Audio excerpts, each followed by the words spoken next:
Elena Moretti thought she had buried her past, until the blood oath she made at 17 came back to claim her soul. 6 years ago, she swore herself to Lorenzo De Luca in an abandoned chapel outside Milan. Then he vanished without a word, leaving her heart shattered and her future uncertain. Now he's returned, no longer the boy who promised her forever, but the most feared crime lord in Europe.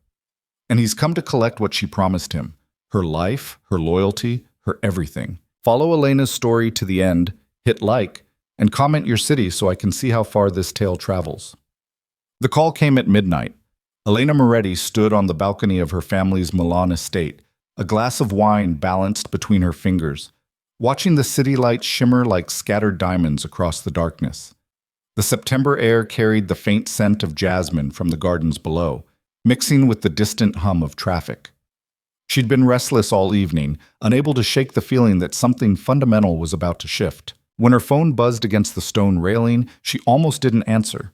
The number was unfamiliar, and Elena had learned long ago that unknown calls in her world rarely brought good news. Elena Moretti. Her voice was steady, controlled, the product of 24 years spent as the daughter of Vittorio Moretti, one of the most powerful men in Milan's underground network. Your presence is required immediately. The voice belonged to Marco, her father's most trusted lieutenant. His tone carried an edge she'd rarely heard, something between urgency and dread. The library, don't keep him waiting. The line went dead before she could respond. Elena's fingers tightened around her wine glass. In her family, midnight summons meant one of two things. Someone had betrayed them, or someone had died. Sometimes both. She drained the last of her wine, set the glass down with deliberate care, and walked back inside. Her heels clicked against marble floors as she made her way through hallways lined with Renaissance art and antique furniture. The trappings of a family that had built its empire on blood and carefully maintained appearances. The library doors stood open, warm light spilling into the corridor. Her father sat behind his massive oak desk, his silver hair immaculately styled despite the late hour. But it was the tension in his shoulders, the way his jaw worked as he stared at something in his hands, that sent a chill down Elena's spine. "Papa?" She stepped inside, closing the doors behind her. Marco said, "Sit down, Elena." The command in his voice made her pause. Vittorio Moretti rarely spoke to his daughter with such severity. She'd been his pride, his perfectly cultivated princess, educated at the finest universities, fluent in 4 languages, poised to represent the family in legitimate business ventures. While the darker elements of their empire operated in shadows, she was meant to ignore. Elena lowered herself into the leather chair across from his desk, spine straight, hands folded in her lap. Years of training in composure served her now, even as her heart began to race. Her father finally looked up, and she saw something in his eyes she'd never witnessed before. Resignation. "Lorenzo De Luca is returning to Milan," he said quietly. The name hit her like a physical blow. For a moment, Elena forgot how to breathe. Lorenzo. She hadn't heard that name spoken aloud in 6 years, hadn't allowed herself to think it, to remember the boy with dark eyes and dangerous promises who had disappeared from her life like smoke. "That's impossible," she whispered. "He's alive, very much alive." Vittorio slid a photograph across the desk. "And very dangerous." Elena's hand trembled as she picked up the photo. The image showed a man standing in front of what looked like a private jet, surrounded by armed guards. He wore an expensive suit, his dark hair swept back, his expression cold and calculating. But it was his eyes that made her breath catch, those same intense, almost black eyes that had once looked at her with something like worship. This wasn't the 18-year-old boy she'd loved. This was someone else entirely. "Who is he now?" she asked, though part of her already knew. "You didn't return to Milan with that kind of security, that kind of presence, unless you'd become something terrifying." "Lorenzo De Luca," her father said slowly, "is now the single most powerful crime lord in Europe. He controls networks from here to Moscow, from London to Istanbul. He's built an empire in 6 years that most men couldn't achieve in a lifetime." He paused, his expression darkening. "And he's ruthless, Elena. Absolutely ruthless. The stories I've heard..." He didn't finish, but he didn't need to. Elena could see it in the photograph, in the hard lines of Lorenzo's face. in the way even his own men seemed to maintain a careful distance. Why is he coming back? But even as she asked, a cold certainty settled in her stomach. Vittorio opened a drawer and removed a small wooden box, ancient and worn. Elena recognized it immediately. She'd last seen it 6 years ago, in an abandoned chapel on the outskirts of the city, when she'd been a foolish 17-year-old girl who believed in forever. Because of this, her father opened the box, revealing a white silk cloth stained with old blood. Because of the oath you made. Elena's vision blurred. She remembered that night with crystalline clarity, the chapel lit by candles, Lorenzo's hand in hers, the small knife they'd used to cut their palms, the promises they'd whispered as their blood mixed, dripping onto white silk.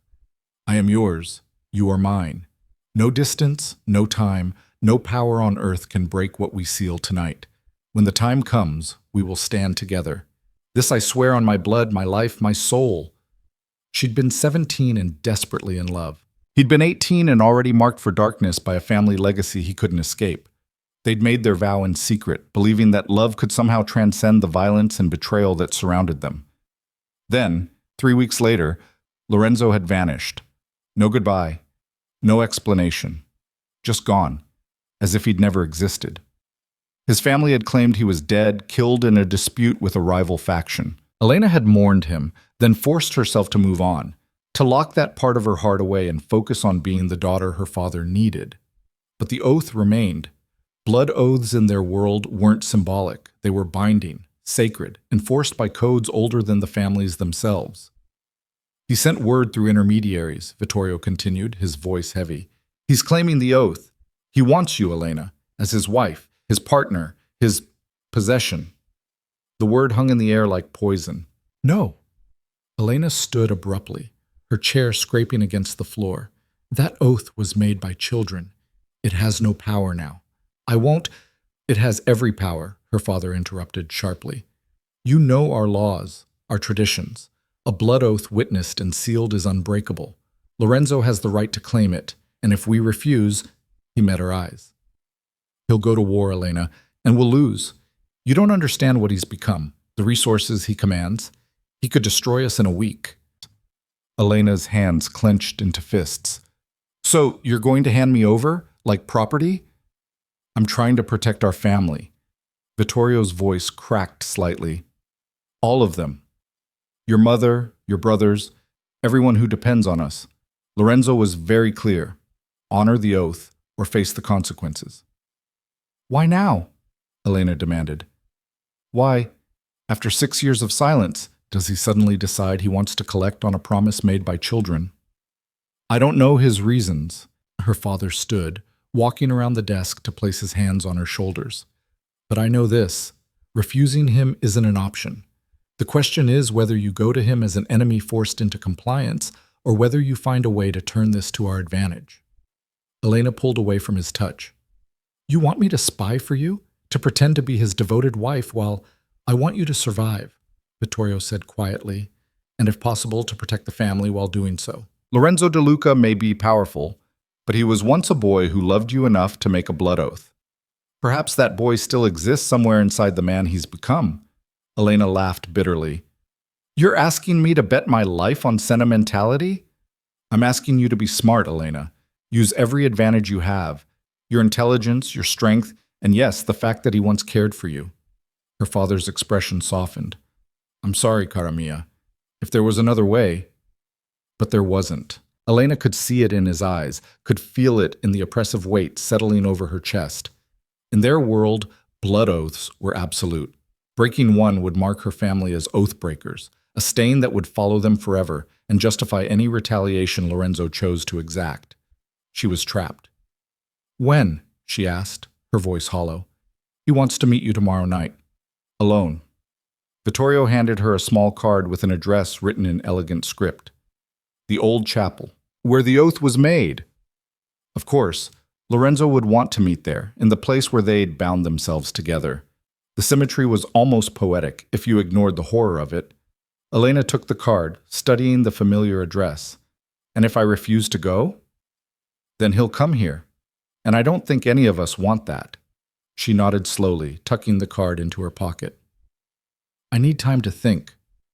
You have until tomorrow night. After that, Vittorio trailed off, but the implication was clear. After that, her fate was sealed. Elena left the library in a daze, her mind spinning. She made her way back to her rooms, past family portraits that seemed to watch her with knowing eyes, past windows that revealed nothing but darkness. Inside her suite, she locked the door and leaned against it, finally allowing herself to feel the full weight of what had just happened. Her carefully constructed life, the university degree, the art gallery she'd been planning to open, the normal future she'd been building, had just been shattered by a ghost from her past. She walked to her closet and pushed aside evening gowns until she found it, a small wooden box hidden in the back, behind shoes she never wore. Inside was a collection of memories she'd told herself she'd forgotten. Photographs of Lorenzo at 17, his smile genuine and warm, a dried flower from their first date. Letters written in his messy handwriting, full of promises and dreams. And at the bottom, a single photograph of them together, taken in the chapel on the night they'd made their oath.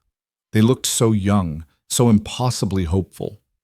Elena traced Lorenzo's face in the photo, trying to reconcile the boy she'd loved with the dangerous stranger in her father's photograph. What had happened to him? What had he become, and why? She spent the rest of the night awake, watching the city slowly lighten as dawn approached. By the time the sun rose over Milan, she'd made her decision. She would go to the chapel. She would face Lorenzo De Luca, the monster he'd become, and she would find out if the boy she'd once loved still existed, or if she was about to chain herself to a stranger who wore his face. The next evening arrived too quickly.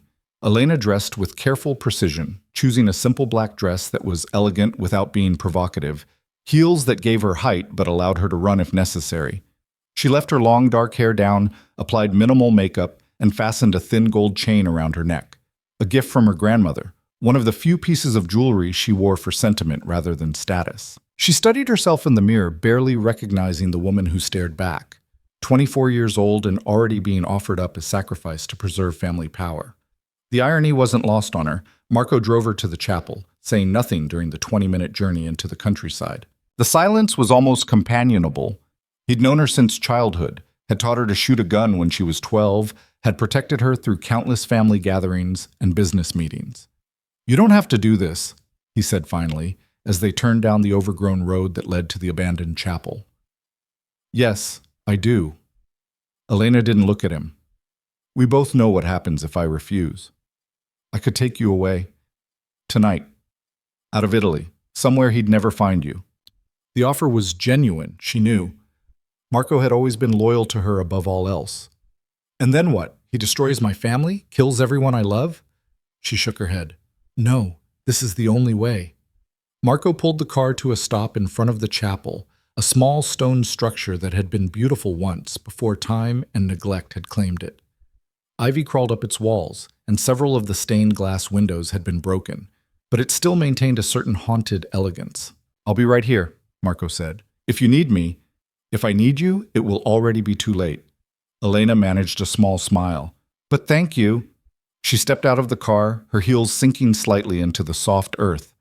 The September evening was cooling rapidly, and she wrapped her arms around herself as she approached the chapel entrance. The heavy wooden door stood slightly ajar, warm light spilling from within. Someone had lit candles, dozens of them, perhaps hundreds, their flames dancing in the drafty interior. Elena pushed the door open fully and stepped inside. The chapel looked almost exactly as she remembered. Rows of broken pews, a crumbling altar, walls marked with graffiti and time.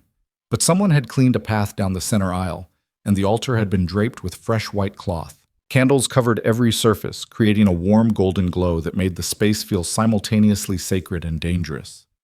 And there, standing before the altar with his back to her, was Lorenzo De Luca. Even from behind, she could see the changes. He was taller, his shoulders broader, his stance radiating a confidence that bordered on arrogance. He wore an expensive dark suit, perfectly tailored, and she could see the edge of a tattoo peeking above his collar, something he definitely hadn't had at 18. "Hello, Elena." His voice was deeper than she remembered, rougher, carrying an edge that made her shiver. He turned, and she finally saw his face fully in the candlelight. The boy she'd loved was gone. In his place stood a man who had clearly walked through fire and emerged transformed. A thin scar ran from his left eyebrow to his cheekbone. His jaw was harder, his cheekbones more pronounced. But it was his eyes that struck her most. They held a coldness she'd never seen before, a darkness that suggested he'd done things that would haunt most people forever. Lorenzo. She was proud that her voice didn't shake. He studied her with an intensity that made her feel exposed, as if he could see through every defense she'd carefully constructed. You're even more beautiful than I remembered. And you're a stranger. The words came out sharper than she'd intended. Something flickered in his expression, pain perhaps, or regret, but it was gone so quickly she might have imagined it. 6 years changes people, he said quietly. 6 years of silence, Elena corrected, taking a step forward. 6 years of letting me believe you were dead. 6 years of building whatever empire you've created while I... She stopped, unwilling to admit how much his disappearance had destroyed her. While you moved on with your life, Lorenzo finished, graduated university, started planning your art gallery, became the perfect Moretti princess. His lip curled slightly. Did you think I wasn't watching? The revelation sent ice through her veins. You've been watching me? Always. He moved toward her, his footsteps echoing in the empty chapel. Did you really think I could just forget you, Elena? That I could make a blood oath and simply walk away? You did walk away! The accusation burst from her. You disappeared without a word, Lorenzo. Your family said you were dead, and I... Her voice cracked. I mourned you. He stopped a few feet away from her, close enough that she could see the muscle working in his jaw. I had no choice. There's always a choice. Not in our world. His eyes burned into hers. You know that better than anyone. Elena lifted her chin. Then explain it to me. Explain why you left, why you're back now, why you think you have any right to claim an oath made by children. Lorenzo was silent for a long moment, studying her face as if memorizing every detail. When he finally spoke, his voice was low and intense. I left because staying would have gotten you killed. The simple statement hung between them, heavy with implications. What are you talking about? Elena demanded. My father. Lorenzo's expression darkened. He found out about us, about the oath. He was furious. The DeLucas don't bind themselves to the Morettis, not even through marriage. He gave me an ultimatum. End it, or he'd end you. Elena's breath caught. Lorenzo's father had been a brutal man, known for his ruthlessness even among their violent peers. If he'd threatened her. So I made a choice, Lorenzo continued. I disappeared. Let everyone believe I was dead, including you. It was the only way to keep you safe. Safe? Elena's laugh was bitter. You think abandoning me kept me safe? Do you have any idea what that did to me? I know exactly what it did. His voice was rough. I watched you, Elena. I saw you cry, saw you struggle, saw you slowly put yourself back together, and it destroyed me. But at least you were alive. And now? She gestured around the chapel. Now you've decided to collect on the oath anyway? What changed? Lorenzo's expression became shuttered. My father is dead. The threats against you are neutralized, and I've built something powerful enough that no one can touch you. No one can use you against me. He took another step closer. I can finally claim what's mine. I'm not yours, Elena said through clenched teeth. That oath was invalidated the moment you disappeared. Blood oaths don't expire. Lorenzo reached out, catching her wrist gently. His touch sent electricity through her, unwanted and undeniable. You know our laws. You swore yourself to me, Elena. Your blood, your life, your soul. She tried to pull away, but his grip tightened, not painfully, but firmly enough to keep her in place. Let me go. Never again. His eyes blazed. I spent 6 years in hell, building an empire on blood and fear, becoming a monster so that I could be strong enough to protect you. And now I'm strong enough. Now nothing and no one can touch you. I don't need your protection, Elena hissed. I don't need you at all. Liar. He pulled her closer until they were almost touching. I can see it in your eyes, amore mio. You hate me for leaving, but part of you is glad I'm back. Part of you never stopped. Don't. She pressed her free hand against his chest, trying to create distance. Don't you dare finish that sentence. But even as she pushed against him, she could feel his heartbeat under her palm, strong and steady. Could smell his cologne, something dark and expensive that made her dizzy.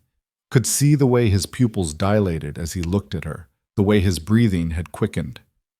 "Marry me," Lorenzo said, his voice dropping to something intimate and dangerous.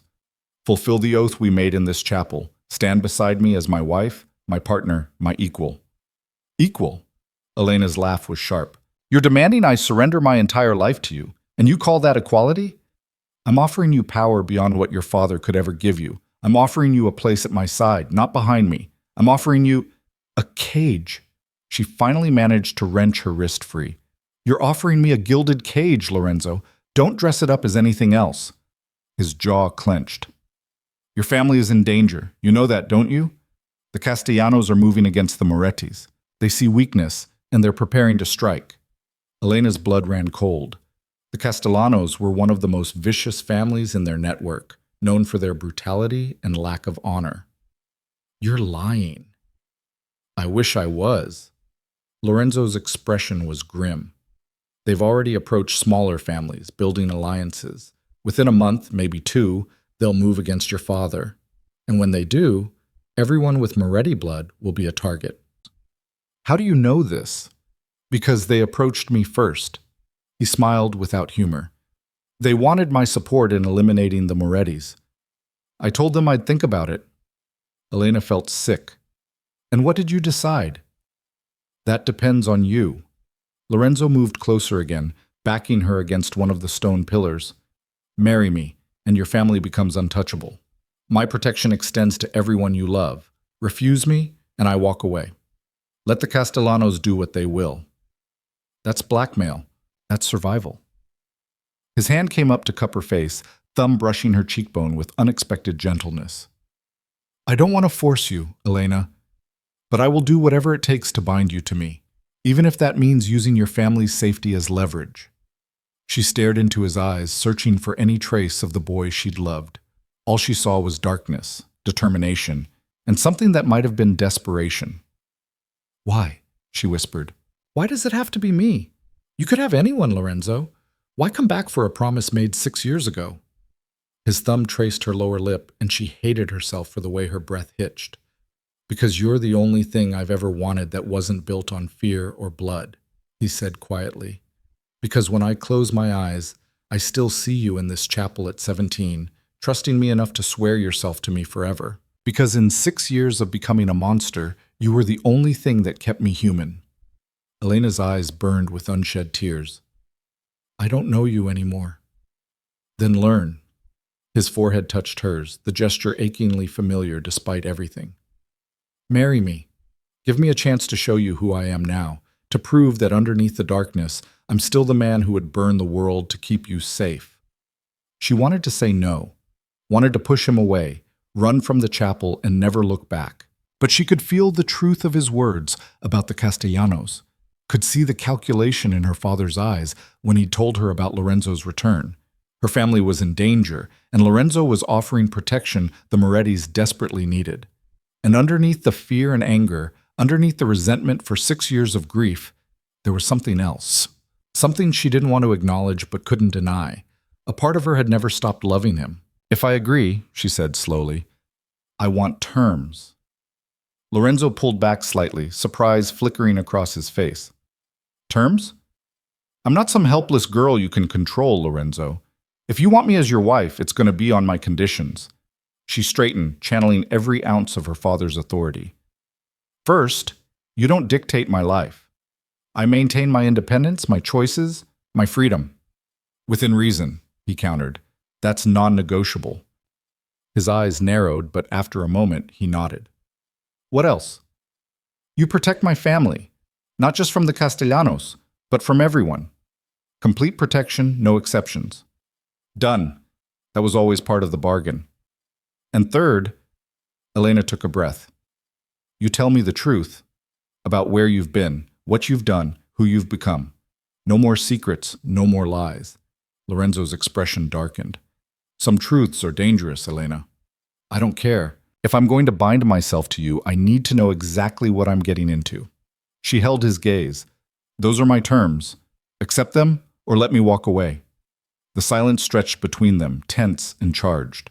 Elena could hear her own heartbeat, could feel the weight of the decision pressing down on her.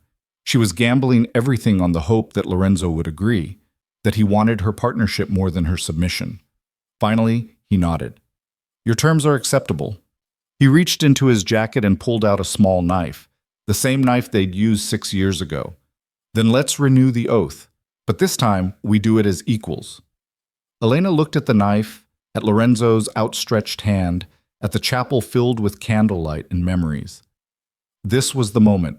Once she took his hand, once their blood mixed again, there would be no going back. But perhaps there had never been a way back. Perhaps from the moment they'd made their first oath, their fates had been sealed. She placed her hand in his. Lorenzo cut his palm first, then hers, the sharp sting familiar and strange at once. Their blood welled up, dark and wet in the candlelight. He pressed their palms together, and Elena felt the heat of him, the strength, the undeniable connection. I am yours, he said quietly, his eyes locked on hers. You are mine. No distance, no time, no power on earth can break what we seal tonight. But this time I add a new vow. I will be your shield, your sword, your partner in all things. This I swear on my blood, my life, my soul. Elena's voice was steady as she responded. I am yours, you are mine. No distance, no time, no power on earth can break what we seal tonight. I will stand beside you, not behind you. I will be your equal in all things. This I swear on my blood, my life, my soul. The words hung in the air between them, binding and irrevocable. Lorenzo pulled her against him, crushing his mouth to hers in a kiss that was equal parts passion and possession. Elena responded despite herself, 6 years of buried feelings surging to the surface. The kiss was fierce, almost violent, tasting of blood and wine and desperation. When they finally broke apart, both breathing hard, Lorenzo rested his forehead against hers. You're mine now, he whispered. Forever. Elena's response was equally quiet but laced with steel. And you're mine. Don't forget that part. His laugh was low and dark. I couldn't if I tried, amore mio. They stood there in the candlelit chapel, hands still joined, blood still flowing, and Elena felt the full weight of what she'd just done settle over her. She'd bound herself to a man who was equal parts stranger and salvation, a monster who promised to protect her family while claiming ownership of her soul. Outside, Marco waited in the car, unaware that his charge had just sealed her fate. In Milan, her father would soon receive word that the alliance was secured, the oath renewed. And somewhere in the shadows, enemies circled, unaware that Elena Moretti had just become the most protected and most dangerous woman in Europe. Lorenzo finally released her hand, pulling out a handkerchief to wrap around her cut palm. His touch was surprisingly gentle as he tended to her wound, at odds with everything else about him. We'll marry in 2 weeks, he said. That gives me time to secure everything, to make sure the transition is smooth. Transition? Elena asked. You're about to become the wife of Europe's most feared crime lord, Elena. That comes with certain adjustments. He finished wrapping her hand, then lifted it to his lips, pressing a kiss to her knuckles. I'll have people sent to you tomorrow. Protection detail, advisors, everything you'll need. I don't want a security detail following me everywhere. Too bad. His expression was implacable. You're too valuable now, too much of a target. You'll have protection whether you like it or not. Elena wanted to argue, but she could see the determination in his eyes. This was one battle she wouldn't win tonight. Fine, she conceded, but they stay out of my way. They'll be invisible. You won't even know they're there. Lorenzo stepped back, creating space between them. I'll send a car for you tomorrow evening. We have things to discuss, plans to make. You're not taking me home? I think it's better if you have some time alone tonight, to process what just happened, what it means. His smile was slight and knowing. Besides, I'm not sure I trust myself alone with you in a car right now. The admission sent heat through Elena despite herself. She turned away, gathering what remained of her composure. Tomorrow then, she said. Tomorrow. She walked down the aisle toward the chapel door, acutely aware of his eyes on her back. At the threshold, she paused and looked back. Lorenzo stood in the candlelight, dark and dangerous, and somehow still achingly familiar. Their eyes met across the distance, and Elena felt the pull of the oath they'd just renewed, felt it like a physical cord binding her to him. "I meant what I said," she told him quietly, "about being equals. If you try to cage me, Lorenzo, I'll destroy you." His smile was slow and predatory. "I'm counting on it, amore mio." Elena stepped out into the night, where Marco waited with questions in his eyes. She slid into the car without a word, her mind spinning with everything that had just happened. She'd made her choice, sealed her fate with blood and promises. Now she had to live with the consequences, had to find a way to survive as the wife of the most dangerous man in Europe. As Marco drove her back toward Milan, Elena looked down at her bandaged hand, at the blood already seeping through the white cloth. She thought about Lorenzo's eyes, about the darkness she'd seen there, and the glimpses of the boy he'd been. 2 weeks. She had 2 weeks to prepare for a marriage that was equal parts political alliance and personal prison. 2 weeks to steel herself for a life she'd never wanted but had just promised to embrace. The city lights came into view, Milan spreading before her like a glittering web. Somewhere in that web, enemies plotted.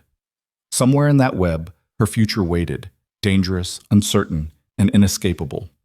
Elena closed her eyes and allowed herself one moment of weakness, one moment to mourn the life she'd just surrendered. Then she opened them again, straightened her spine, and began planning. If she was going to be Lorenzo De Luca's wife, she would do it on her own terms. She would find a way to maintain her independence, protect her family, and somehow survive the man who'd just claimed ownership of her soul. The game had changed, the stakes had been raised, and Elena Moretti had never been one to lose. The next morning arrived with deceptive normalcy. Sunlight streamed through Elena's bedroom windows, painting golden squares across the marble floor. Birds sang in the gardens below. The city hummed with its usual rhythm, oblivious to the fact that her entire world had shifted on its axis the night before. Elena stood in front of her bathroom mirror, unwrapping the bandage from her palm. The cut was clean, already beginning to heal, but it would leave a scar. A permanent reminder of the oath she'd renewed, the promises she'd made. She traced the line of the wound with her finger, remembering the heat of Lorenzo's hand against hers, the intensity in his eyes as they'd spoken their vows. Part of her still couldn't believe it had happened, that the ghost from her past had returned to claim her. A knock on her door interrupted her thoughts. "Elena?" Her mother's voice was soft, tentative. "May I come in?" Elena quickly rewrapped her hand and pulled on a silk robe. "Of course, Mama." Isabella Moretti entered with the grace that had made her legendary in Milan's social circles. Even at 52, she was beautiful, her dark hair swept into an elegant chignon, her eyes the same deep brown as Elena's. But this morning, those eyes were shadowed with concern. "Your father told me," Isabella said quietly, closing the door behind her. "About Lorenzo. About the oath." Elena sat on the edge of her bed, suddenly exhausted despite having just woken. "Then you know I had no choice." "There's always a choice, mia cara." Her mother joined her, taking Elena's bandaged hand gently. "The question is whether we can live with the consequences of those choices." "Could you live with the consequences of refusing him? Watching the Castellanos destroy everything Papa built? Watching our family torn apart?" Isabetta's silence was answer enough. "I remember when you loved him," her mother said finally. "When you were 17 and you looked at that boy like he hung the stars. Your father and I knew, of course. We weren't blind, but we thought it was just young love, something you'd outgrow." "I did outgrow it." Elena's voice was hollow. "And then he came back." "Did you?" Isabella studied her daughter's face. "But because the way Marco described you last night, walking out of that chapel, he said you looked like a woman who'd just made a deal with the devil, but wasn't sure if she regretted it." Elena pulled her hand away, standing and walking to the window. Below, gardeners tended the roses, their movements peaceful and ordinary. How strange that the world continued as if nothing had changed. "Lorenzo isn't the boy I loved," she said. "He's become something else, something dangerous. And yet you agreed to marry him. To protect this family. Don't mistake necessity for desire, Mama." Isabella joined her at the window, slipping an arm around Elena's waist. "Your father and I had an arranged marriage too, you know. I was 20, he was 30. I barely knew him.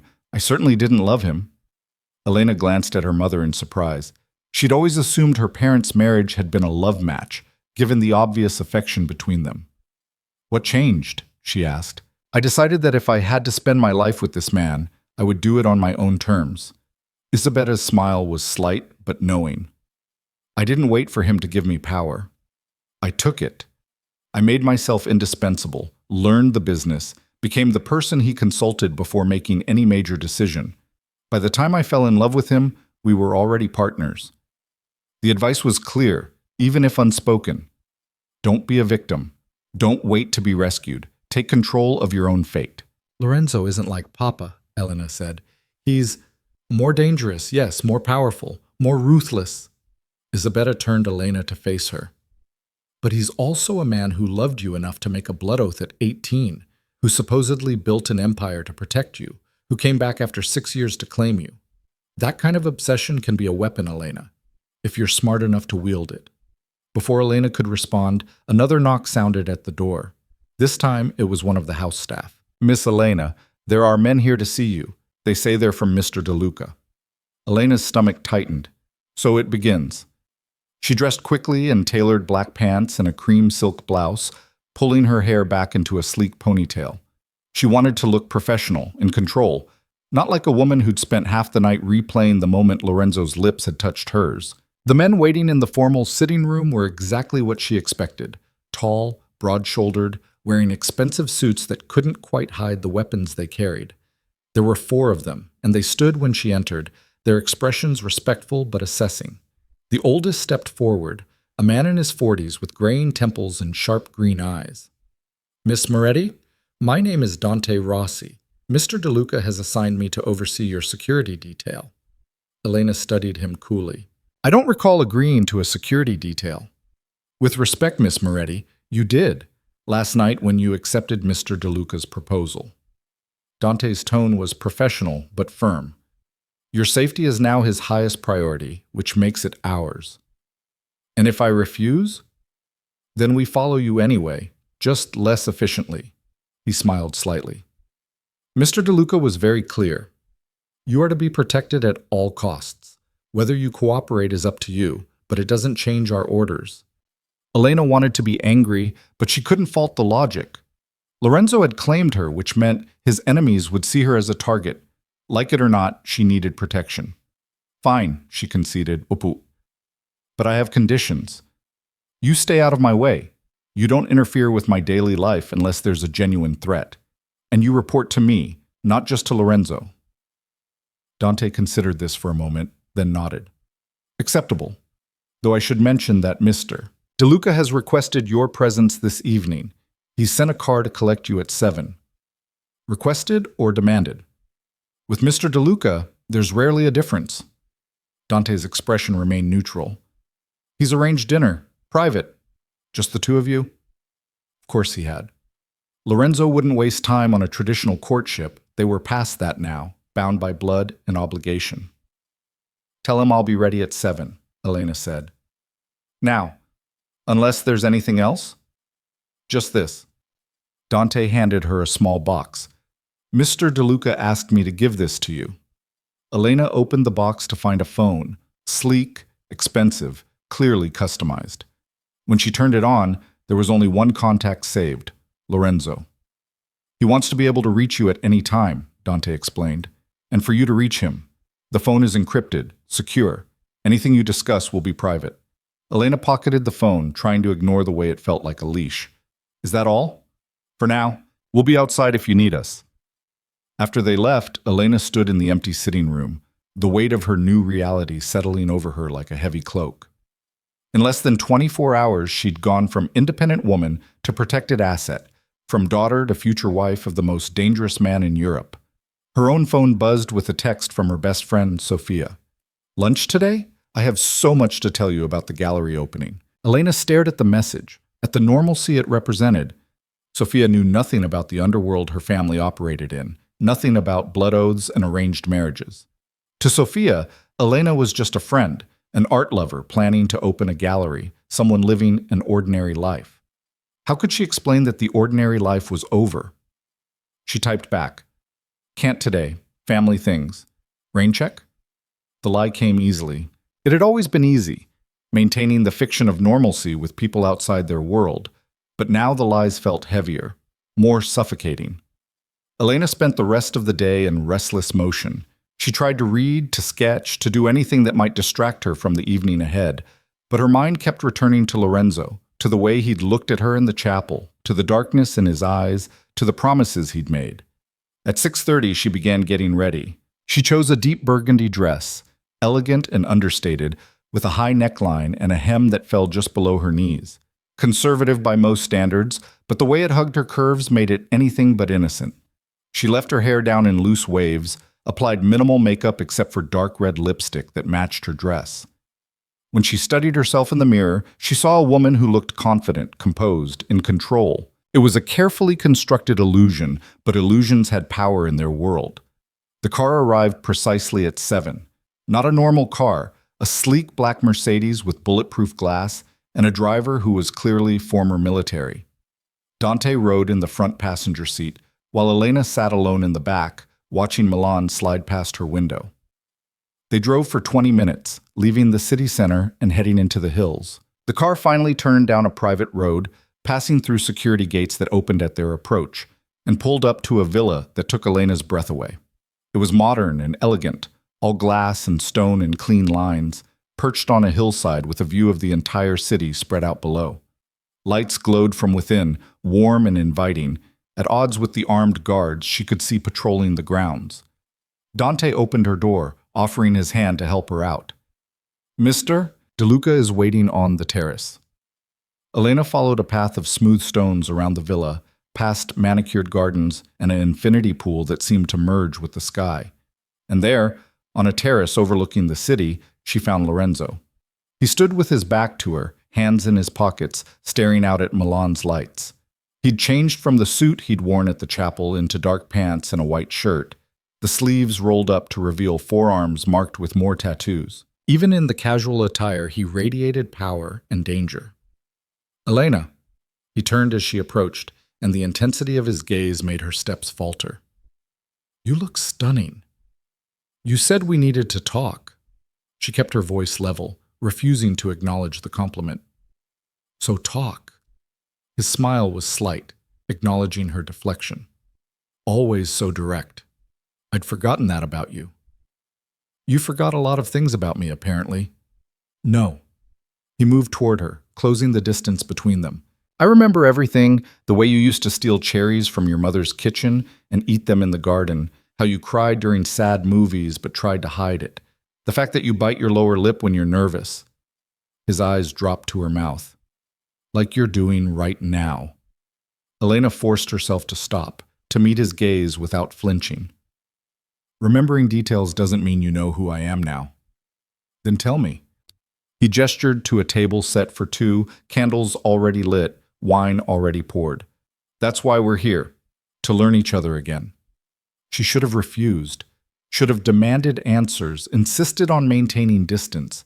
But the terrace was beautiful, the evening was warm, and part of her, the part she didn't want to acknowledge, was curious about the man Lorenzo had become. She sat, accepting the wine glass he offered. "You first. Tell me what happened after you disappeared." Lorenzo settled into the chair across from her, his expression growing darker. "Are you sure you want to know? You promised me truth, remember? No more secrets." He was silent for a long moment, studying the wine in his glass. When he finally spoke, his voice was low and rough. "My father didn't just threaten to kill you. He had men watching you, following you, waiting for the order. The night I disappeared, I was given a choice. Leave Milan and never contact you again, or he'd have them make it look like an accident. A car crash, maybe. A robbery gone wrong." Lorenzo's jaw clenched. "He showed me pictures, Elena. Surveillance photos of you walking to class, having coffee with friends, completely unaware that you were one word away from death." Elena's blood ran cold. She'd known Lorenzo's father was dangerous, but this level of calculated cruelty. "So I left," Lorenzo continued. "Took nothing but the clothes I was wearing and disappeared. My father spread the rumor that I was dead, killed in a dispute with a rival family. He wanted everyone to believe it, especially you. He thought that would be the end of it. But it wasn't. No, Lorenzo's smile was bitter. I went to Russia first. I had contacts there, people who owed my family favors. I worked for them, learned from them, proved myself valuable.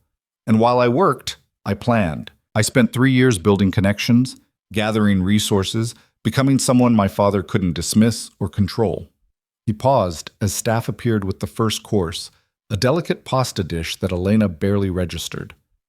When I came back to Italy, my father was furious.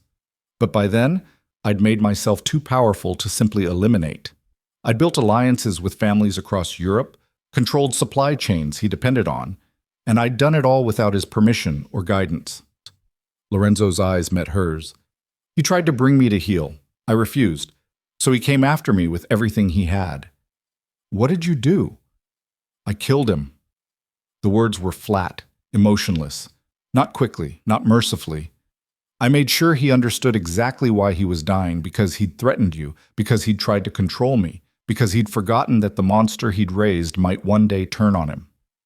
Elena set down her fork, her appetite vanishing. She'd known Lorenzo was capable of violence. You didn't build an empire like his without being willing to kill. But hearing him speak of murdering his own father with such cold calculation. Does that frighten you? Lorenzo asked, watching her carefully. Knowing what I'm capable of? Yes, she answered honestly. But probably not for the reasons you think. Then why?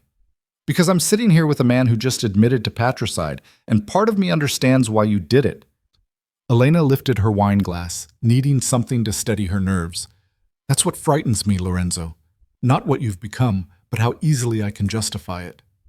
His expression softened slightly. You always had that darkness in you, amore mio. That ability to see the shades of gray that others miss. It's one of the things I loved most about you. Loved. She caught the past tense. Not love? Love. Present tense. He reached across the table, catching her bandaged hand. I never stopped, Elena. Not for a single day in 6 years. You were the only clean thing in my world, the only memory that didn't taste like ash and blood. Elena wanted to pull away, to maintain her emotional distance, but his thumb was tracing circles on her palm, gentle and possessive at once, and she found herself frozen. Tell me about your empire, she said, desperate to change the subject. What exactly do you control? Lorenzo released her hand, sitting back with an expression that might have been amusement. Changing the subject? Gathering information. If I'm going to be your wife, I need to know what that means. What exactly am I becoming part of? Everything. The single word was spoken with absolute confidence. I control shipping routes from here to Istanbul, arms deals from Moscow to Morocco, information networks that span 3 continents. If it moves through Europe's underworld, I either control it or tax it. That's not possible. No one person could. I'm not one person anymore. Lorenzo's smile was sharp. I'm a network, an organization, a brand. Lorenzo De Luca means power, means protection, means consequences for anyone stupid enough to cross me. I've made examples of enough people that most prefer to work with me rather than against me. Elena absorbed this, understanding the implications. And the families? The traditional organizations like my father's? Dinosaurs waiting to die out. His bluntness was startling. The old ways are failing, Elena. Your father knows it, even if he won't admit it. The world is changing, becoming more connected, more digital. The families that adapt will survive. The ones that cling to tradition will be crushed. And you want to use my family's legitimacy to expand your empire. I want to protect your family while modernizing their operations. Lorenzo leaned forward. That's the truth, Elena. I could destroy the Morettis if I wanted to, but instead, I'm offering partnership. Marry me, and your father becomes my partner. His territory is protected, his business enhanced, his legacy secured. How generous of you. It's not generosity, it's strategy. His eyes held hers. I'm building something that will outlast me, Elena. An organization that can't be destroyed by one death, one betrayal, one ambitious rival. And I want you at the center of it, not as decoration, but as my partner, my equal, like you demanded. Elena studied him, trying to determine if he was sincere. You really mean that? Equal partnership? I wouldn't have agreed to your terms if I didn't. Lorenzo signaled for the staff to bring the next course. I don't need a trophy wife, Elena. I need someone smart enough to see the moves I'm making, strong enough to challenge me when I'm wrong, and ruthless enough to stand beside me when things get bloody. You're the only woman I've ever met who could do all three. The admission should have pleased her. Instead, it made her wary. And if I fail to live up to your expectations? You won't. His certainty was absolute. I've watched you for 6 years, remember? I know exactly what you're capable of. You graduated top of your class, learned 3 languages, managed your father's legitimate businesses better than he did. You're wasted playing the perfect daughter. Imagine what you could do with real power. It was seductive, she had to admit. The vision he was painting of herself as something more than just an ornament in her father's empire. But she couldn't forget the cost. And what about children? She asked, watching his reaction carefully. Is that part of your grand plan? Heirs to inherit your empire? Something flickered in Lorenzo's expression. Surprise, perhaps, or uncertainty. Eventually, if you want them. If I want them? Elena set down her wine glass. You're giving me a choice in this? I told you, I want a partner, not a prisoner. He paused, though I won't lie and say I haven't thought about it. About you carrying my child, about building something that's ours rather than just mine. But that's a decision we make together, when and if we're ready. The image his words created was vivid and unwanted. Elena pregnant with Lorenzo's child, bound to him not just by oath but by blood and biology. It should have terrified her. Instead, she felt a traitorous flutter of something that might have been longing. She pushed the feeling away, focusing on more immediate concerns. What about your enemies? You said the Castellanos approached you. Who else wants you dead? Lorenzo's laugh was dark. A shorter list would be who doesn't want me dead. I've made a lot of enemies building this empire, Elena. The Castellanos are just the most immediate threat. There are families in Russia who'd love to see me gone, rivals in France who think I've overreached, and at least a dozen smaller organizations that would celebrate if I disappeared tomorrow. That's the world you're inviting me into? Constant danger? Constant threats? That's the world you've always lived in, he corrected. You just didn't realize it. At least with me, you'll have the power to fight back. He had a point. Being a Moretti had always carried risk, but she'd been sheltered from the worst of it, protected by her father's careful management and her own deliberate ignorance. Marrying Lorenzo would strip away that protection, expose her to the full brutality of their world, but it would also give her weapons she'd never had before. Tell me about your people, she said. The ones who work for you. Can they be trusted? The ones I keep close? Absolutely. Lorenzo gestured toward where Dante and the others waited, just out of earshot. Dante has been with me for 4 years. He's former Italian Special Forces, loyal to the bone. The others in your security detail were all personally vetted. They'll die before they let anything happen to you. That's a lot of faith to put in employees. They're not employees, they're soldiers who've sworn oaths almost as binding as ours. His expression was serious. In my organization, loyalty is everything. Betray me once, and you're dead. Prove your loyalty, and I'll protect you and your family for life. It's simple, brutal, and effective. Elena absorbed this, understanding the structure he'd created. It wasn't so different from the old family systems, just streamlined and stripped of sentiment. And the woman, she said quietly, the one your father mentioned, the former lover who might cause problems. Lorenzo's expression darkened dangerously. Valentina Russo. She was a mistake, a distraction during a particularly dark period. It ended badly. Define badly. She wanted more than I was willing to give. She thought being in my bed meant sharing my power. When I made it clear that wasn't happening, she tried to manipulate me, to use information she'd gathered against me. Lorenzo's voice was cold. I handled it. By killing her? By making her understand that betraying me carries consequences. He met Elena's eyes. She's alive, if that's what you're asking. But she's no longer a threat. Elena wasn't entirely convinced, but she let it drop. There would be time to investigate Valentina Russo later, to determine if the woman was truly neutralized or if she represented a future problem. The rest of dinner passed in a strange dance of intimacy and calculation. Lorenzo asked about her plans for the art gallery, about her education, about the years he'd missed. Elena questioned him about his operations, testing the boundaries of what he'd share, gauging his honesty. And underneath it all, there was an electric current of attraction that neither of them could quite ignore. The way his eyes tracked her movements, the way her breath caught when his hand brushed hers, the memory of their kiss in the chapel, violent and desperate and undeniably real.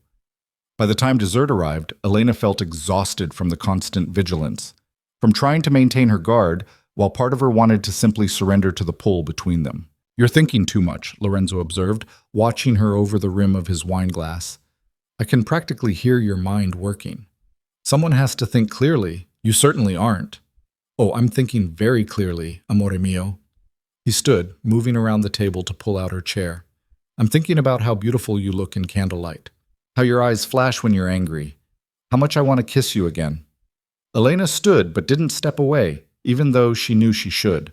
"We kissed once, in the heat of the moment. It doesn't mean... it means everything."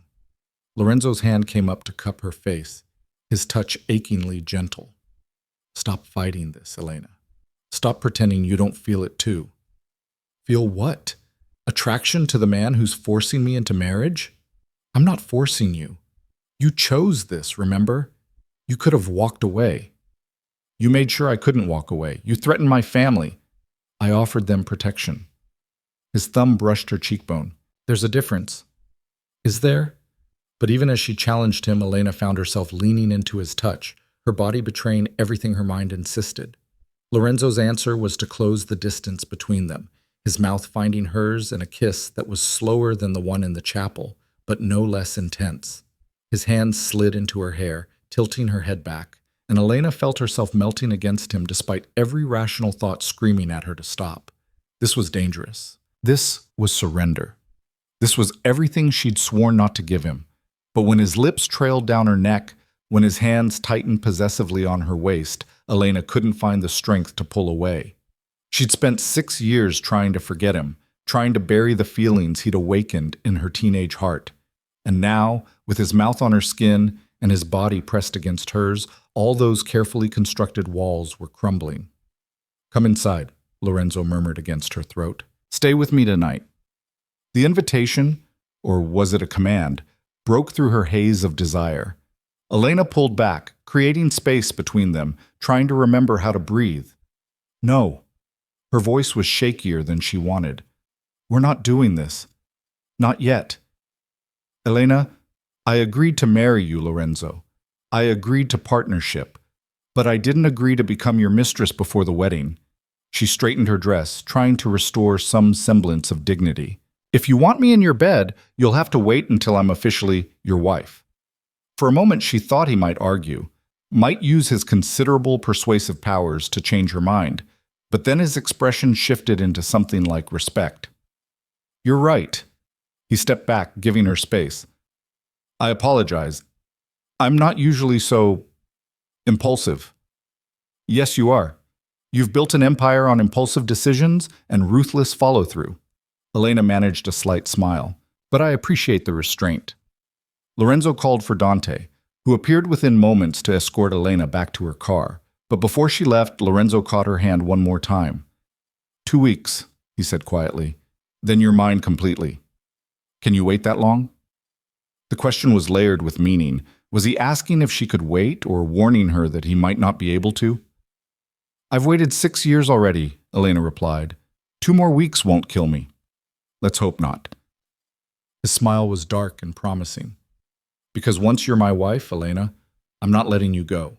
Not ever again." The drive back to her family's estate felt surreal. Elena watched the city lights blur past her window, her lips still tingling from Lorenzo's kisses, her mind spinning with everything she'd learned. He was dangerous, ruthless, built on violence and control, but he was also brilliant, strategic, and somehow still capable of tenderness when he looked at her. The contradiction was maddening, intoxicating, terrifying. When she arrived home, her father was waiting in the library, a brandy in his hand and questions in his eyes. "Well?" Vittorio asked. "How did it go?" Elena poured herself a drink before answering, needing the burn of alcohol to ground her. "He wants partnership, real partnership, not just political alliance." And you believe him? I'm not sure what I believe anymore. She sank into a chair across from her father. But I know this. Refusing him would destroy us. Accepting him might save us. Those are the only two options we have. Vittorio studied her for a long moment. You've changed already. In just one day, you're different. Maybe I'm just finally becoming who I was always meant to be. Elena met his eyes. Lorenzo said the old ways are dying, Papa. That families who don't adapt will be crushed. Is he right? Her father's silence was answer enough. Then we adapt, Elena said firmly. We take his partnership, use his protection, and find a way to survive in this new world he's building. It's the only choice that makes sense. And if he betrays us? Elena thought about the darkness in Lorenzo's eyes, the cold calculation behind his promises, the violence he was capable of.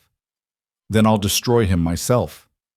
Vittorio's laugh was surprised and genuine. Now you really do sound like your mother. Good. She's the smartest person I know. Elena stood, exhaustion finally catching up with her.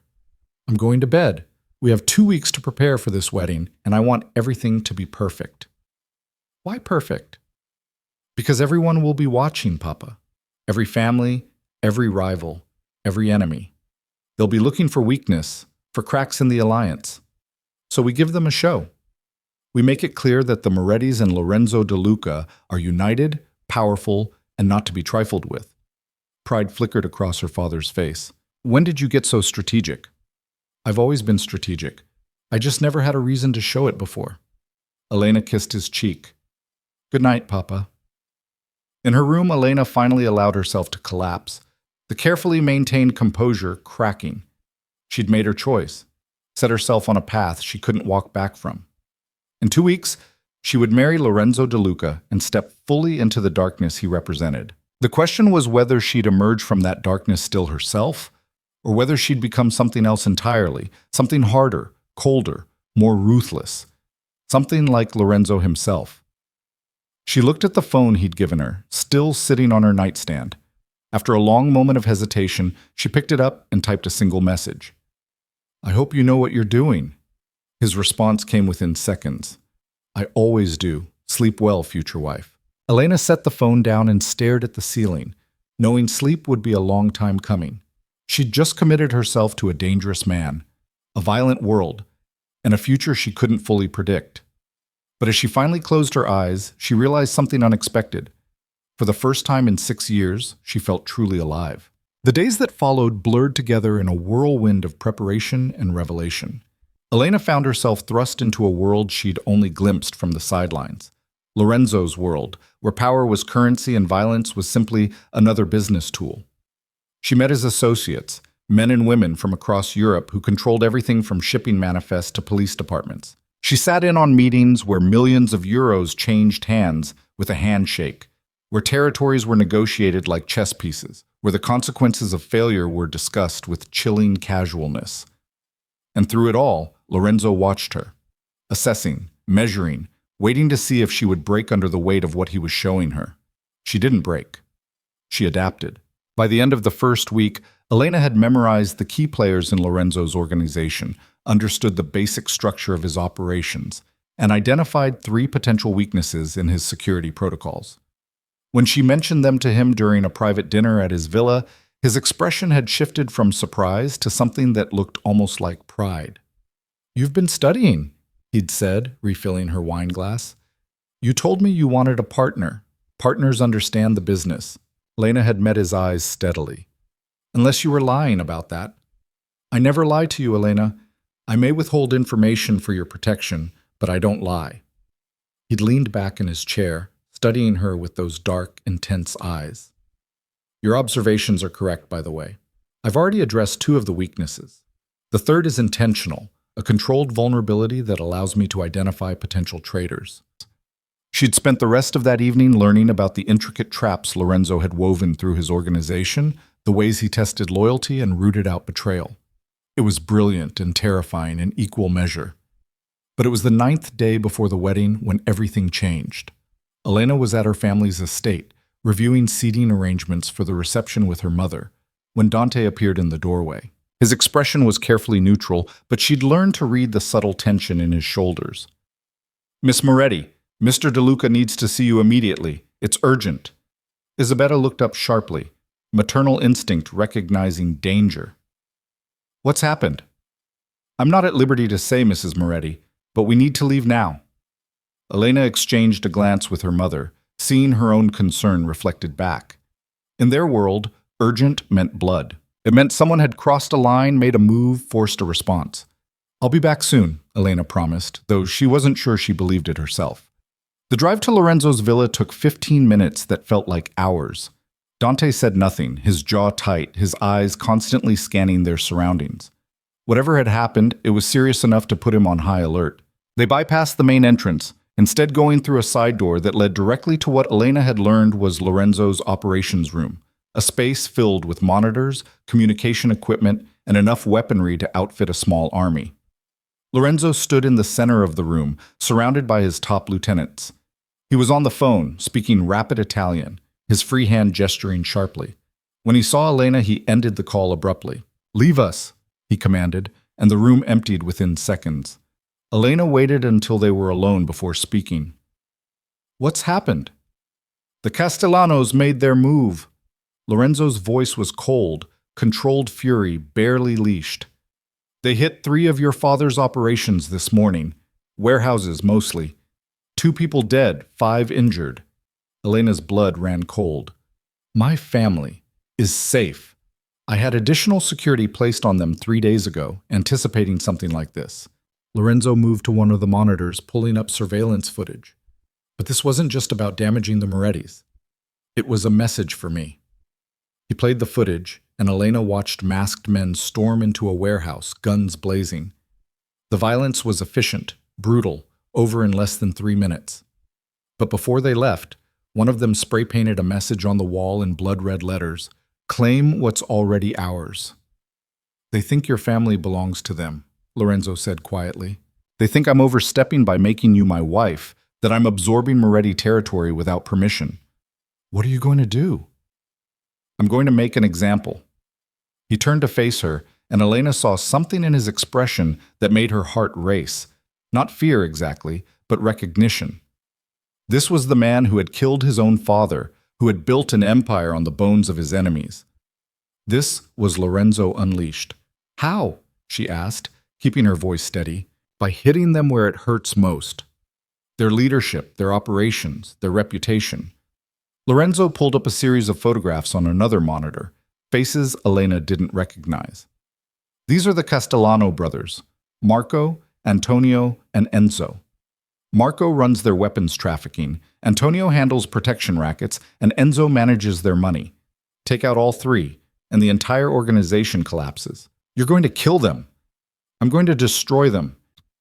The distinction was subtle, but important. Killing them would be mercy. I'm going to dismantle everything they've built, turn their allies against them, and leave them with nothing but the knowledge that crossing me was the worst mistake of their lives. Elena studied the photographs, thinking about what Lorenzo was proposing. It was ruthless, disproportionate, designed to send a message that would echo through the underworld for years. It was exactly the kind of response that would cement his reputation as someone not to be crossed. It was also exactly what her family needed. When? She asked. Lorenzo's expression shifted, surprise flickering across his features. You're not going to argue? Try to convince me there's a better way? Is there a better way? No. Then why would I waste time arguing? Elena moved closer to the monitors, studying the faces of the men who had attacked her family. When do you move against them? Tonight. We've been tracking their movements for weeks, waiting for them to make a mistake. This attack was that mistake. They've exposed their locations, their routines, their weaknesses. Lorenzo joined her at the monitors. By morning, the Castellano Empire will be ashes. I want to come with you. The words were out before Elena had fully processed them, but once spoken, she didn't take them back. Lorenzo stared at her as if she'd suggested flying to the moon. Absolutely not. You said you wanted a partner. Partners don't hide in safe rooms while the real work gets done. Elena, what I'm planning tonight? Lorenzo ran a hand through his hair, frustration evident. It's going to be violent, brutal. Things you shouldn't see, shouldn't have to witness. Why? Because I'm a woman? Because you think I'm too delicate? Elena's voice sharpened. I've spent my entire life being protected, being sheltered from the reality of what my family does. And where has that gotten me? I'm about to marry the most dangerous man in Europe, and I barely understand what that means because everyone keeps trying to shield me from the truth. This is different than sitting in on business meetings, Elena. People are going to die tonight, violently, and I need to know you can handle that. Then let me prove I can handle it. She met his eyes, refusing to look away. You want me to be your equal? Then treat me like one. Show me your world, all of it, even the parts that are ugly. Lorenzo studied her for a long moment, something complex working behind his eyes. When he finally spoke, his voice was quiet but firm. If you come tonight, you follow my orders without question. You stay where I tell you to stay. You don't put yourself at risk. And if I say run, you run. Agreed? Agreed. And Elena? He stepped closer, his hand coming up to cup her face. Once you see this, you can't unsee it. There's no going back to the version of yourself that doesn't know what I'm capable of. Are you sure you're ready for that? She thought about the girl she'd been at 17, naive and hopeful, believing love could conquer anything. That girl was long gone, buried alongside the illusions she'd held about their world. The woman she was now needed to understand exactly what she was binding herself to, needed to see Lorenzo at his worst before she could truly commit to being his wife. I'm sure, she said. Lorenzo nodded slowly, then pulled out his phone and made a series of calls. Within 20 minutes, Elena found herself being outfitted with a bulletproof vest, given a crash course in staying safe during an operation, and assigned a personal shadow. A woman named Sophia, who looked like she could kill with her bare hands, and probably had. She stays with you at all times, Lorenzo told Elena, his tone brooking no argument. If something goes wrong, Sophia's only job is getting you out safely. Understand? I understand. As night fell over Milan, Elena found herself in one of Lorenzo's armored vehicles, surrounded by armed men and women who moved with military precision. The mood was focused, almost clinical. These weren't thugs looking for a fight. They were soldiers executing a carefully planned operation. Lorenzo sat across from her, reviewing final details with Dante and his other lieutenants. He'd changed into tactical gear, all black, weapons visible at his hip and ankle. He looked every inch the dangerous predator he was, and Elena felt a confusing mixture of fear and attraction watching him work. First target is Marco Castellano, Lorenzo was saying, pointing to a map on a tablet. He'll be at his club in the industrial district. Security is heavy but predictable. Dante, you take 12 men and go in through the back. I'll take the front with Elena and Sophia. We need him alive. I want him to see what's coming before he dies. Elena forced herself to stay calm, to treat this like any other strategic meeting even though her heart was racing. She'd asked for this, demanded to be included. Now she had to prove she could handle it. The industrial district was a warren of warehouses and abandoned factories, punctuated by a few legitimate businesses and clubs that served as fronts for less legal operations. Marco Castellano's club was one of the latter, a high-end establishment where deals were made and alliances forged, all under the guise of entertainment. The convoy pulled up 2 blocks away, and Lorenzo's team dispersed with practiced efficiency. Elena stayed close to Sophia, hyper-aware of every sound, every shadow. This was real now, not theoretical. People were about to die, and she was choosing to witness it. Lorenzo moved through the darkness like a ghost, his team flanking him. When they reached the club's entrance, he didn't bother with subtlety. The guards at the door barely had time to react before they were disarmed and neutralized, unconscious before they hit the ground. Inside, music pounded through expensive speakers, and beautiful people danced and drank, oblivious to the violence that had just occurred outside. Lorenzo walked through them like they didn't exist, his focus absolute. Elena followed, Sophia a constant presence at her back. She saw the moment people started recognizing Lorenzo, saw fear ripple through the crowd as they realized who he was and what his presence meant.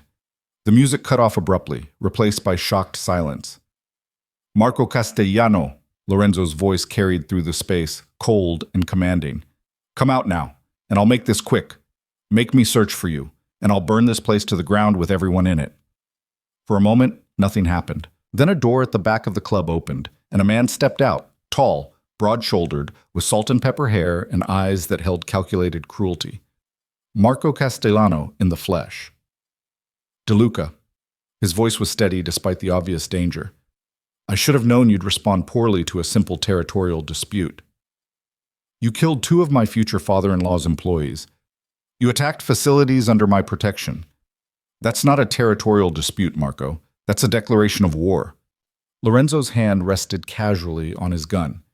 And you should know by now, I always win my wars. Marco's eyes flicked to Elena, recognition dawning. The Moretti girl. So the rumors are true. You're actually going through with this farce of a marriage. Careful, Lorenzo warned, his voice dropping to something dangerous. Insult her again, and dying quickly stops being an option. What do you want, DeLuca? An apology? Compensation? Marco's confidence was impressive, given the circumstances. Name your price. There is no price. You made your choice when you hit the Morettis. Now you live with the consequences. Lorenzo drew his gun in one smooth motion. Or rather, you don't live with them. The shot echoed through the club like thunder. Marco dropped, clutching his knee, his scream of pain cutting through the silence. People scattered, running for exits, but Lorenzo's men had them all covered. Elena watched, her stomach churning but her feet rooted to the spot. This was what she'd asked for, to see Lorenzo's world without the sanitized version. She couldn't look away now. Lorenzo walked closer to Marco, standing over the wounded man with the detached interest of a scientist studying a specimen. Your brothers are dying right now. Did you know that? While you've been here pretending you're safe, my people have been dismantling everything you've built. By sunrise, the Castellano name will mean nothing. You can't... Marco's protest was cut off by another shot, this time to his other knee. I can. Am. Lorenzo crouched down, getting eye level with the man. You thought attacking the Morettis would show strength, would prove you weren't afraid of me. Instead, you've proven you're too stupid to live in the world I'm building. There's no place for people who can't recognize power when they see it. Elena knew she should feel horror, disgust, revulsion. Instead, she felt a strange sense of clarity. This was the reality of their world, stripped of pretense and politeness. This was what it meant to have power, to use it, to enforce it. This was the man she was going to marry. Lorenzo stood, nodding to Dante. Finish it. Make it clean. He turned and walked back toward Elena, his expression unreadable. When he reached her, he searched her face for any sign of the reaction he'd been expecting. Fear, judgment, rejection. Are you all right? He asked quietly, so only she could hear. Elena looked past him to where Dante was executing Lorenzo's orders, then back to the man who'd just destroyed another human being with calculated precision. Ask me tomorrow, she said honestly. Right now, I'm still processing. Something that might have been respect flickered in Lorenzo's eyes. He took her hand, mindful of the blood still on his, and led her out of the club. Behind them, Dante finished the job, and 1/3 of the Castellano Empire ceased to exist. The next two stops followed similar patterns. Antonio Castellano died in his office, surrounded by his account books and his illusions of safety. Enzo Castellano died in his mistress's apartment, caught off guard in a moment of vulnerability. By the time they returned to Lorenzo's villa, it was nearly dawn. Elena's hands were shaking from adrenaline, her mind replaying the night's events in an endless loop. She'd witnessed 3 executions, watched Lorenzo dismantle an entire organization with ruthless efficiency, and seen firsthand what it meant to be his enemy. Lorenzo led her to the terrace, the same spot where they'd had dinner days earlier. But now, instead of romance, there was blood between them. Not literal blood on her, but the knowledge of what he'd done, what she'd watched him do. Say something, Lorenzo said finally, pouring them both drinks with hands that were perfectly steady despite what they'd just done. I'm trying to figure out what I feel, Elena admitted. Part of me is horrified. Part of me understands why it was necessary. And part of me... She trailed off, unsure how to articulate the confusing tangle of emotions. Part of you what? Part of me is relieved. The confession came out quietly. That you're this powerful, this ruthless, this capable of protecting what's yours. Because it means my family is safe. It means I'm safe. And that makes me wonder what kind of person I'm becoming. Lorenzo set down his glass and moved to stand in front of her. You're becoming someone who understands how the world really works. There's no shame in that, Elena. Isn't there? She looked up at him. Those men you killed tonight, they had families, people who loved them, and I watched you execute them without feeling anything except relief that it wasn't me, wasn't my family. They made their choices. They knew the risks. His hand came up to cup her face. You're not responsible for their deaths, Elena. I am. But I'll benefit from them. My family will benefit. That makes me complicit, doesn't it? Welcome to our world. Lorenzo's smile was bitter. Where everyone is complicit, everyone has blood on their hands. And the only difference between the powerful and the powerless is how willing you are to do what needs to be done. Elena leaned into his touch, exhausted and overwhelmed, but somehow still standing. Is this what our marriage will be like? Violence and blood and moral compromises? Sometimes, but it will also be power, protection, and partnership. He tilted her face up to meet his eyes. I won't lie and say it will be easy, Elena. Being my wife means sharing the darkness as well as the power. But I promise you this, I will never ask you to become something you're not. You can maintain your humanity, your morality, your sense of self. I'll carry the weight of the brutal decisions. That's not partnership. That's you protecting me again. Then tell me what you want. His intensity was focused entirely on her now. Do you want to be involved in every decision? Do you want blood on your hands too? Do you want to pull the trigger yourself? Because I'll give you that if it's what you need to feel like an equal. The offer was genuine, she realized. Lorenzo would actually give her a gun. Let her kill. Let her be as ruthless as him if that's what she demanded. The thought was both terrifying and oddly empowering. No, she said finally. I don't want to kill, but I want to be consulted before you make decisions that affect us both. I want to understand the reasoning, the strategy, the alternatives. I want to be part of the process, even if I'm not the one pulling the trigger. Done. Lorenzo's agreement was immediate. From now on, major decisions are made together. No more unilateral moves unless circumstances don't allow for consultation. Elena studied his face, looking for deception or manipulation. All she saw was sincerity and something that looked almost like hope. You really mean it, don't you? All of this, the partnership, the equality, the respect. It's not just pretty words. I told you, Elena. I don't lie to you. He pulled her closer until they were almost touching. I've built an empire on fear and blood. But with you, I want to build something different. Something that's ours. Something based on choice rather than obligation. We don't have a choice, though. The oath binds us legally, yes, but what we make of that bond is our choice. His hand moved to the back of her neck, fingers tangling in her hair. I could use the oath to control you, to own you, to turn you into a trophy wife who exists to validate my power. Or we can choose to make this real, to build something genuine despite how it started. Elena's heart was racing, though whether from fear or anticipation she couldn't say. And if I choose real, what does that look like? It looks like this. Lorenzo kissed her, soft at first, then deeper as she responded. Unlike their previous kisses, driven by obligation in the chapel or heated desire at dinner, this one felt different. It felt like a promise, a commitment, a choice freely made despite everything pushing them together. When they finally broke apart, both breathing hard, Lorenzo rested his forehead against hers. Marry me in 5 days, he said quietly. Not because of the oath, not because of your family, not because I'm forcing you. Marry me because you choose to, because you see what I am, all the darkness and violence and ruthlessness, and you still want to stand beside me. Elena thought about the night she'd just experienced, about watching him destroy 3 men without hesitation, about the blood and the horror and the brutal efficiency of his power, about the fact that she'd witnessed all of it and was still standing here, still letting him touch her, still considering a future at his side. I'm choosing, she whispered. I'm terrified, and I'm not sure I understand myself anymore, but I'm choosing you, choosing this, choosing us. His kiss this time was fierce, possessive, filled with relief and desire and something that might have been love. Elena kissed him back with equal intensity, pouring 6 years of buried feelings into the moment. When they finally pulled apart, the sky was starting to lighten with dawn. A new day beginning, carrying them toward a wedding that would bind them together in ways that went far beyond blood oaths and family alliances. Stay with me today, Lorenzo said. I don't want to let you out of my sight.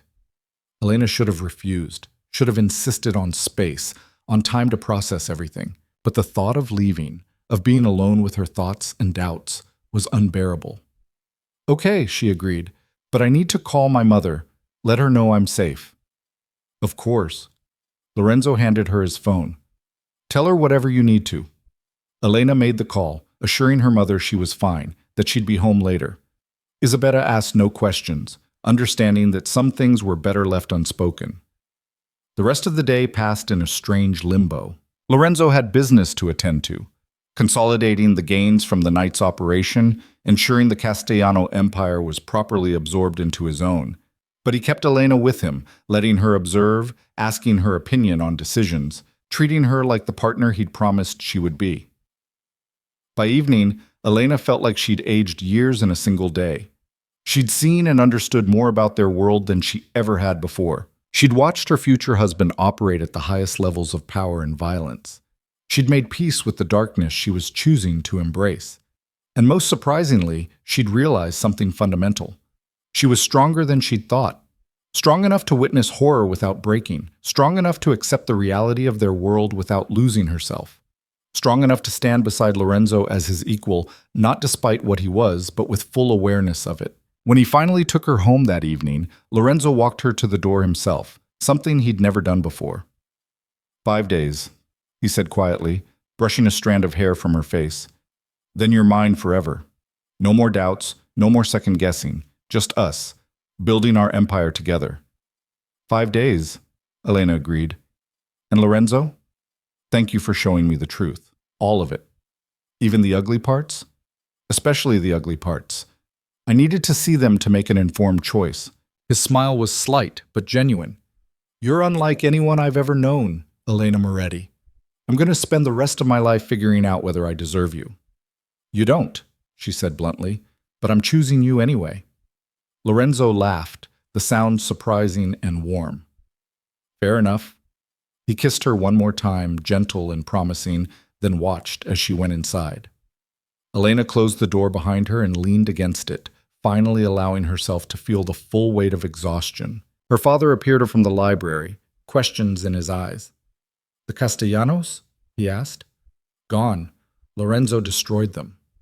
Elena met his gaze steadily. And I watched him do it. Vittorio's expression shifted through several emotions: surprise, concern, something that might have been pride.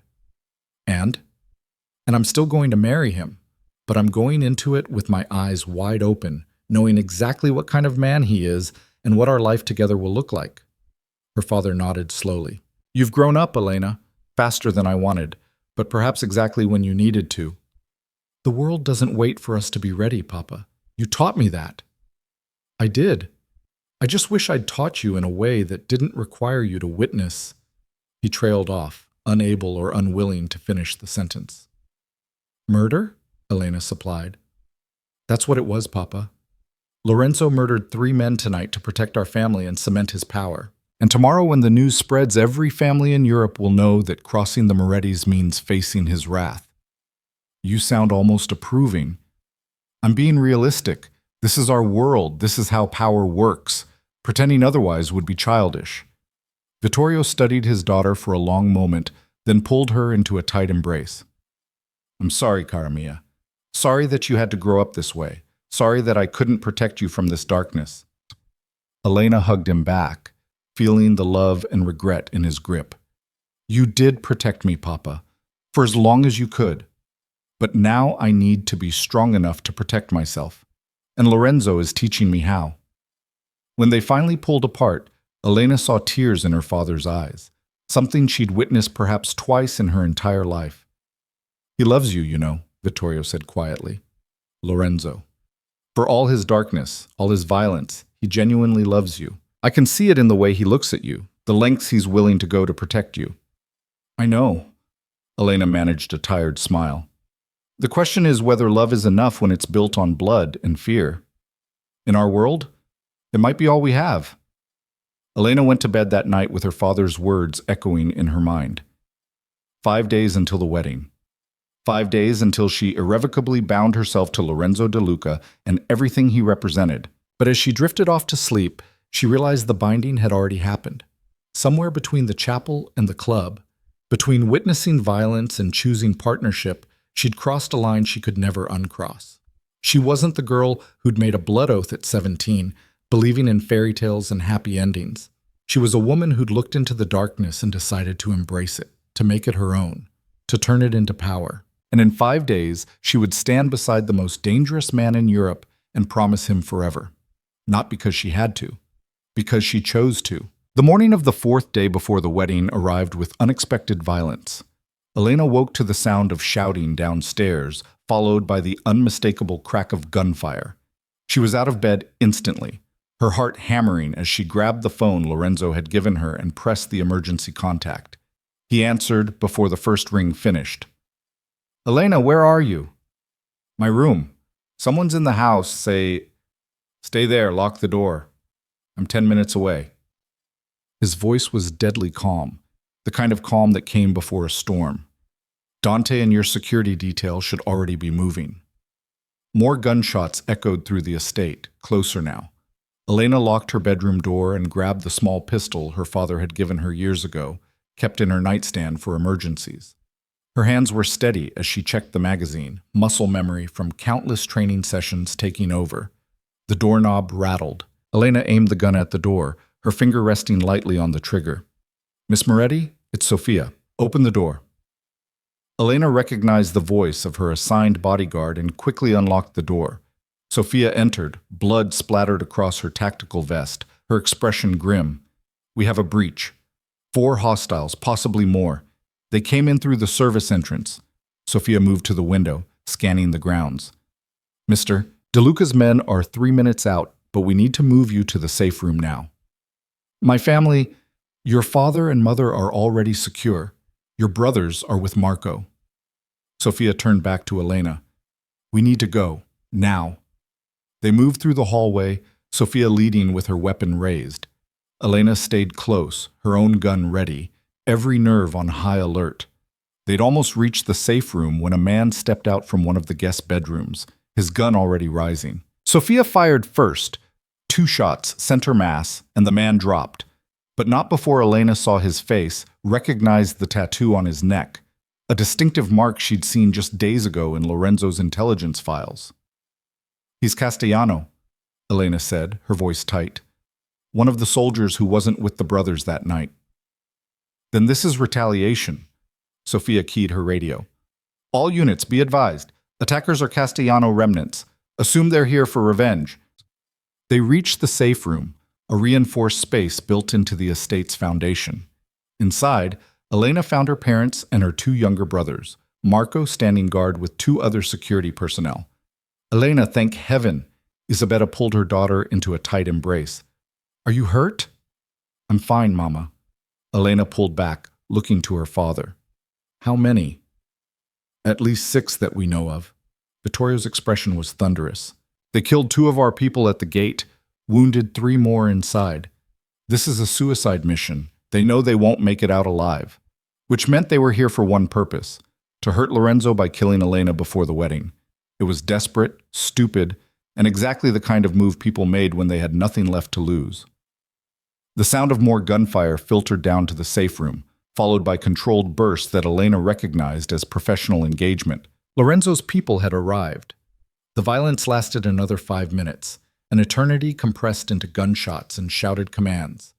Then silence fell, heavy and complete. Sophia's radio crackled. "Safe room, this is Dante. Building is secure. All hostiles neutralized. Mr. DeLuca is entering the estate now." "Copy that." Sophia looked to Vittorio. "Sir, it's safe to move." They emerged from the safe room to find the estate transformed into a war zone. Blood stained the marble floors, bullet holes pockmarked the walls, and bodies, both attackers and defenders, lay where they'd fallen. Elena forced herself to look, to witness the cost of the life she'd chosen. Lorenzo was in the main hall, his tactical gear splattered with blood that wasn't his expression absolutely murderous.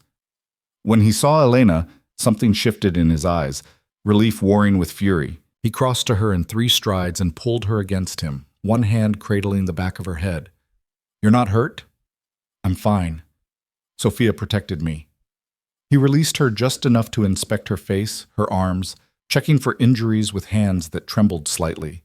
Elena realized this was what Lorenzo looked like when he was afraid, not for himself, but for her.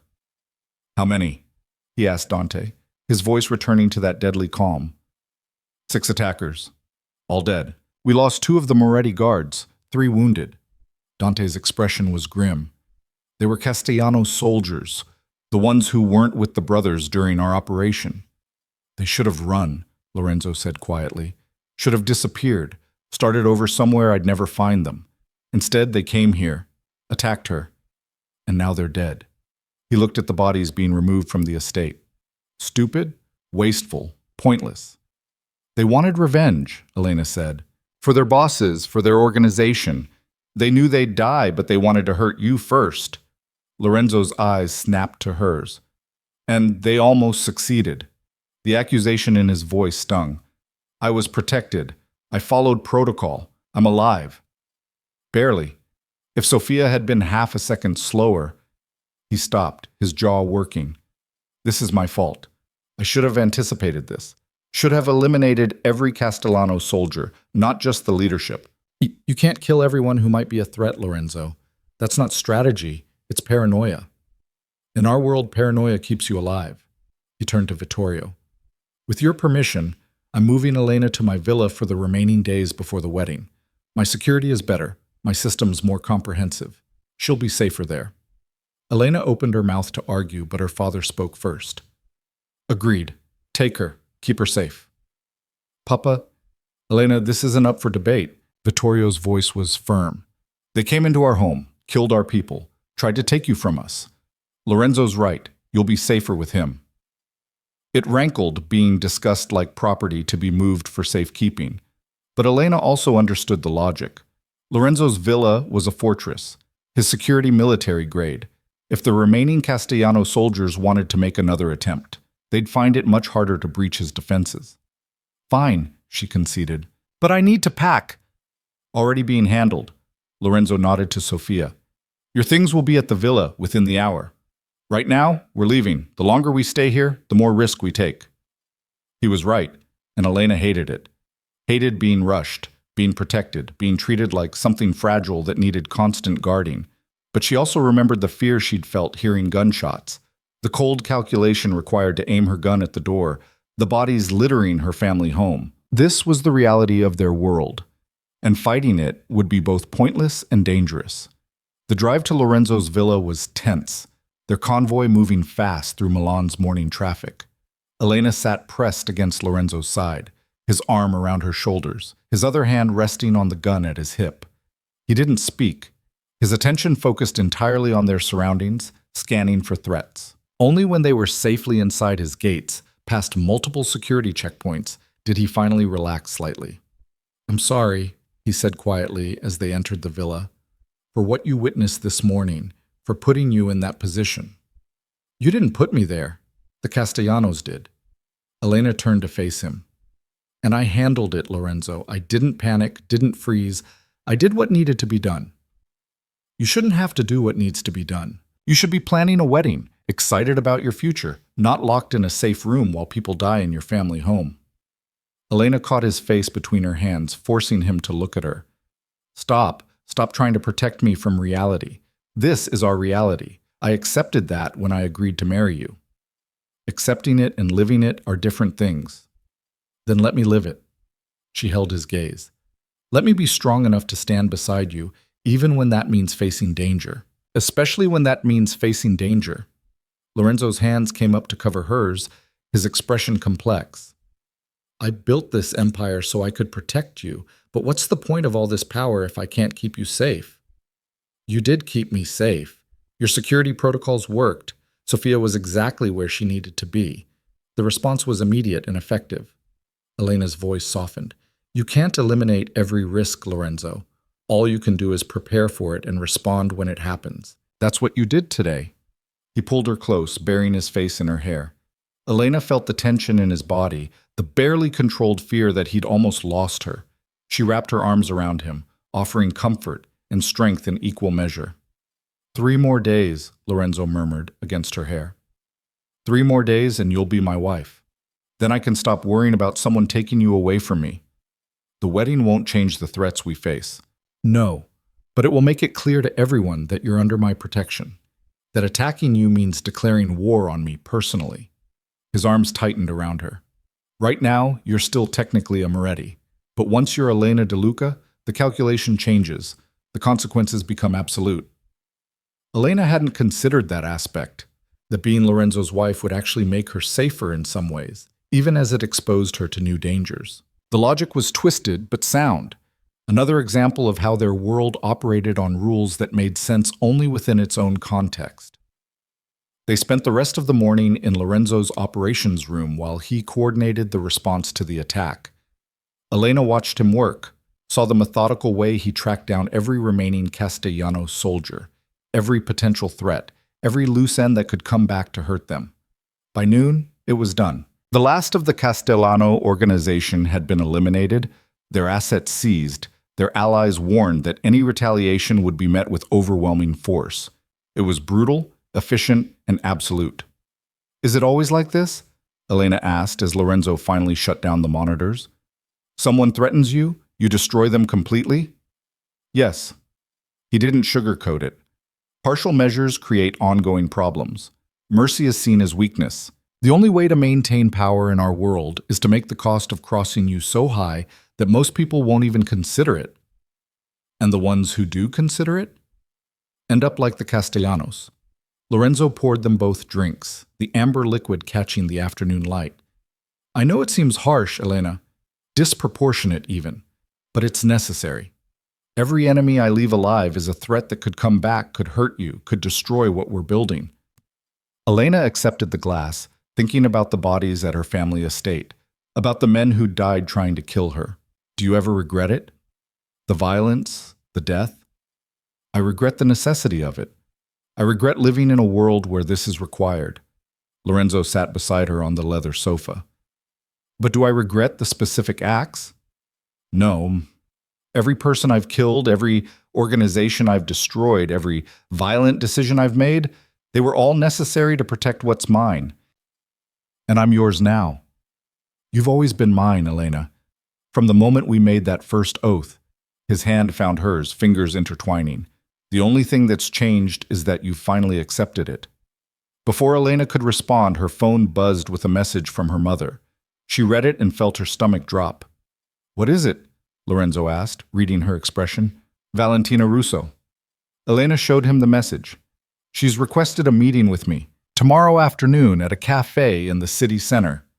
Lorenzo's expression went from concern to absolutely furious in the space of a heartbeat. No, absolutely not. She says she has information about threats to the wedding, that she wants to help. She wants to cause trouble, to manipulate you, to drive a wedge between us.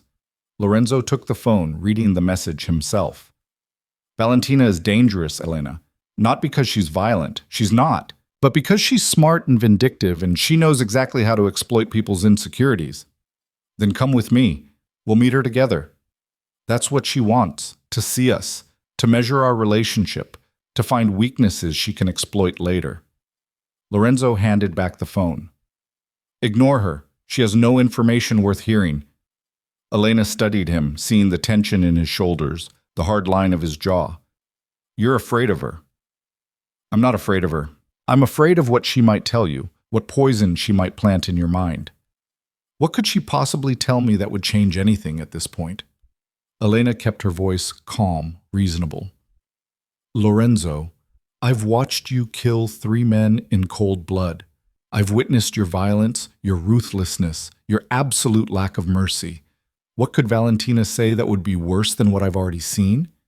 He was silent for a long moment, conflict clear in his expression. She'll tell you that I used her, that I made her care for me and then discarded her when she was no longer useful. And she won't be wrong. The admission was stark, honest. Elena appreciated it even as it stung slightly. Did you love her? No, I needed distraction during a particularly difficult period, and she was convenient. I made it clear from the beginning that it wasn't serious, that it wouldn't last. But Valentina heard what she wanted to hear instead of what I actually said. And when you ended it?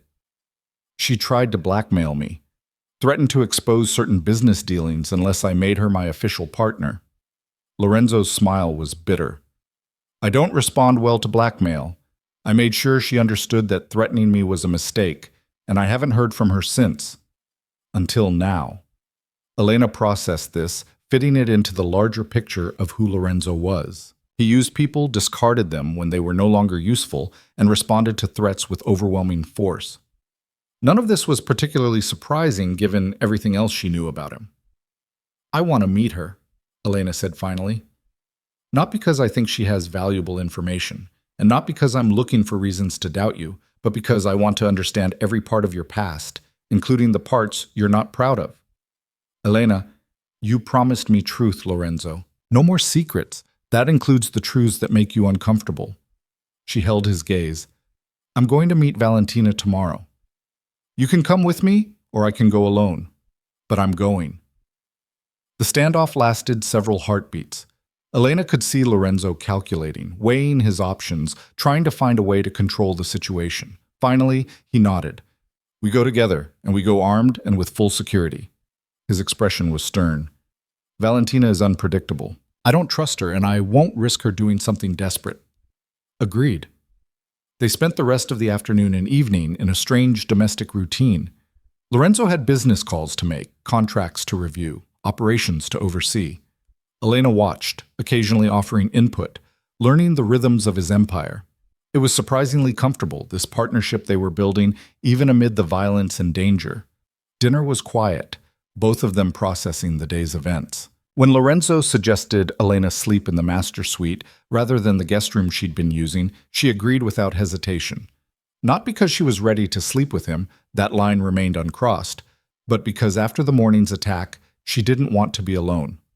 They lay in his massive bed, fully clothed, the space between them charged with unspoken possibilities.